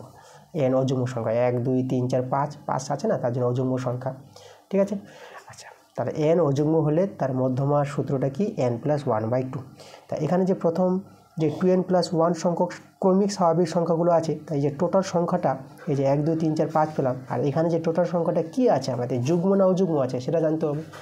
এই সংখ্যাটা যে আছে দেখো 2n+1 যে মোট সংখ্যাটা, এটা কিন্তু একটা অযুগ্ম সংখ্যা। অযুগ্ম সংখ্যা কী করে বুঝবো, দেখো 2nটা যেটা যদি বলি, এই যে 2nটা কিন্তু যুগ্ম, জোড় সংখ্যা সবসময়, এটা হচ্ছে যুগ্ম সংখ্যা, যুগ্ম সংখ্যা। কেন, যদি n এর মানটা যদি 1 ধরো 2 ধরো 3 ধরো 4 ধরো 5 ধরো, এভাবে যদি চলতে থাকে n এর মানটা, তুমি বসাও এখানে, এই যে 1 বসাবা, তো n এর জায়গায় তুমি 1 বসাও তো কত পাবা, 2 পেয়ে যাবা। n এর জায়গায় তুমি 2 বসাও তো 4 পেয়ে যাবা। n এর জায়গায় তুমি 3 বসাও তাহলে কত পেয়ে যাবা, 6 পেয়ে যাবা। দেখো তো যুগ্ম মানে জোড় সংখ্যাগুলো আসছে না, তা 2nটা সবসময় হচ্ছে যুগ্ম সংখ্যা। তা 2n যদি যুগ্ম সংখ্যা হয়, তাই 2n+1টা কী হবে, অযুগ্ম সংখ্যা হবে না, মানে যুগ্ম সংখ্যার সঙ্গে 1 যোগ করলে অযুগ্ম, 2 এর সঙ্গে 1 যোগ করে 3 পেয়ে যাবা, 4 এর সঙ্গে 1 যোগ করে 5 পেয়ে যাবা, 6 এর সঙ্গে 1 যোগ করে 7 পেয়ে যাবা। তো এই জন্য বলা হয় দেখো 2nটা যুগ্ম সংখ্যা আর যে 2n প্লাস 1টা এটা হচ্ছে আমাদের কি অযুগ্ম সংখ্যা। 2n প্লাস 1 হচ্ছে এটা অযুগ্ম সংখ্যা, এই সংখ্যাটা হচ্ছে আমাদের অযুগ্ম সংখ্যা। এই জিনিসটা কিন্তু তোমাদেরকে বুঝতে হবে। তাহলে এখানে 2n প্লাস 1 কি অযুগ্ম সংখ্যা। তাহলে অযুগ্ম সংখ্যার আমরা মধ্যমা বের করব, তাই তো। তাহলে দেখো তো এই যে আমাদের প্রথম তোমাদের দেখায়, এই যে অতএব 2n প্লাস 1, ঠিক আছে, এই যে প্রথম 2n প্লাস 1 সংখ্যক এই যে সংখ্যক আকারটা হবে না, এত সংখ্যক ক্রমিক সংখ্যা বলতে 1 2 3 4 5 6 7 এরকম চলতে থাকবে সংখ্যাগুলো পরপর। ক্রমিক সংখ্যা, ক্রমিক স্বাভাবিক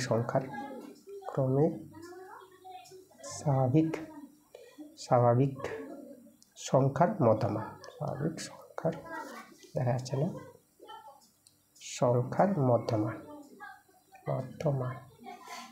ঠিক আছে। তাহলে মধ্যমান পাওয়ার যে নিয়মটা, সূত্রটা একদম এই সূত্রে যেটা দেখালাম, এই সূত্রে অ্যাপ্লাই করে দেখো। তাহলে n বলতে এখন 2n প্লাস 1, এটাকে আমরা n ধরে নিব। তার মানে লিখব 2n প্লাস 1, দেখো n এর সঙ্গে 1 যোগ, এটা যদি n হয়, দেখো সরি এটা আমি দেখাচ্ছি, এটা হচ্ছে আমাদের n।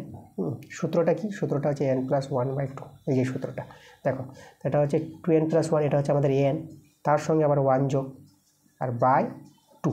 এই যে দেখো প্রথম 2n প্লাস 1 সংখ্যক ক্রমিক স্বাভাবিক সংখ্যার যে মধ্যমান এটা হয়ে গেছে, এটা মধ্যমান দন্ত নয়, ঠিক আছে, মধ্যমান সেটা হবে এই যে 2n প্লাস 1 প্লাস 1/2, এই হচ্ছে আমাদের সূত্র, জানতে হবে। এই মধ্যমানটা কিন্তু বলে দিয়েছে প্রশ্নে, ঠিক আছে। দেখো তোমাদের যে মধ্যমানটা প্রশ্নে কিন্তু বলে দিয়েছে, প্রথম এত সংখ্যক ক্রমিক স্বাভাবিক সংখ্যার যে মধ্যমানটা বলেছে n প্লাস 103/3। তাহলে এটাই সমান হচ্ছে আমাদের কত, আমাদের হচ্ছে n প্লাস 103/3। এই দেখো এই যে আমাদের মানটা। তাহলে এই যে আমার সমীকরণটা পেয়ে গেলাম, এখান থেকে আমাদের n এর মানটা বের করে দিতে হবে, তাই অ্যান্সারটা চলে আসবে আমাদের। তা আমরা দেখো 2n প্লাস 1 যোগ করে আমরা 2 পেয়ে যাবো, নিচে 2 আর n প্লাস 103 আর নিচে 3। আচ্ছা, আমরা উপর থেকে 2 কমন নিলে পরে n প্লাস 1 আর নিচে 2, আর এটা n প্লাস 103 আর নিচে 3, আচ্ছা 2 কেটে দাও। তাহলে আমরা দেখো আমরা পেয়ে যাচ্ছি n প্লাস 1, এদিকে n প্লাস 103 আর নিচে 3, বর্গমূল করে নেব আমরা। এটা হবে 3n প্লাস 3 আর এদিকে n প্লাস 103। আচ্ছা, এখান থেকে 3n এদিকে nটা বিয়োগ হয়ে কত হবে, 3n থেকে n বিয়োগ হবে, তা 2n, আর 103 থেকে 3 বিয়োগ হবে, তাহলে 103 থেকে 3 বিয়োগ করলে পেয়ে যাবো 100। আচ্ছা 2 দিয়ে যে কাটাকাটি করে এটা হবে 50। তো দেখো আমরা কিন্তু পেয়ে গেছি n এর মানটা, n এর মান কত পেয়ে গেলাম, 50 পেয়ে গেলাম। এটাই কিন্তু আমাদের অ্যান্সার, n এর মানটা বের করতে বলেছিল, ঠিক আছে প্রশ্ন। এই এত সময় যেতে হবে n এর মান কত হবে, তো n এর মান কত পেয়ে গেলাম, n এর মান পেয়ে গেলাম 50। খুবই ভালো প্রশ্ন ছিল। আচ্ছা, তো এই ছিল আমাদের আজকের ক্লাসের সব অঙ্কগুলো, খুব ভালো করে প্রশ্নগুলো প্রত্যেকটা প্রশ্নের সমাধান করে দিয়েছি। তো আমি আবার বলবো যে ভিডিওগুলো বড় হতে পারে, তোমাদের ভালো করে বোঝার জন্য ক্লাসগুলো বড় হতে পারে ভিডিওটা, কোনো অসুবিধা নাই। তোমাদের ধৈর্য করে ক্লাসগুলো দেখতে হবে, প্রত্যেকটা অঙ্ক বুঝতে পারবা। কোনো অঙ্ক যদি কোনো জায়গায় সমস্যা হয় তখন তোমরা নিশ্চয়ই কমেন্টে জানাবা, অঙ্কের নাম্বারটা মেনশন করে তোমরা কমেন্ট করবা যে এই অঙ্কটা অসুবিধা হচ্ছে বা এই অঙ্কটা অসুবিধা হচ্ছে, ঠিক আছে। তাহলে তোমাদের সঙ্গে আবার দেখা হবে পরের ক্লাসে, তোমরা সবাই ভালো থেকো।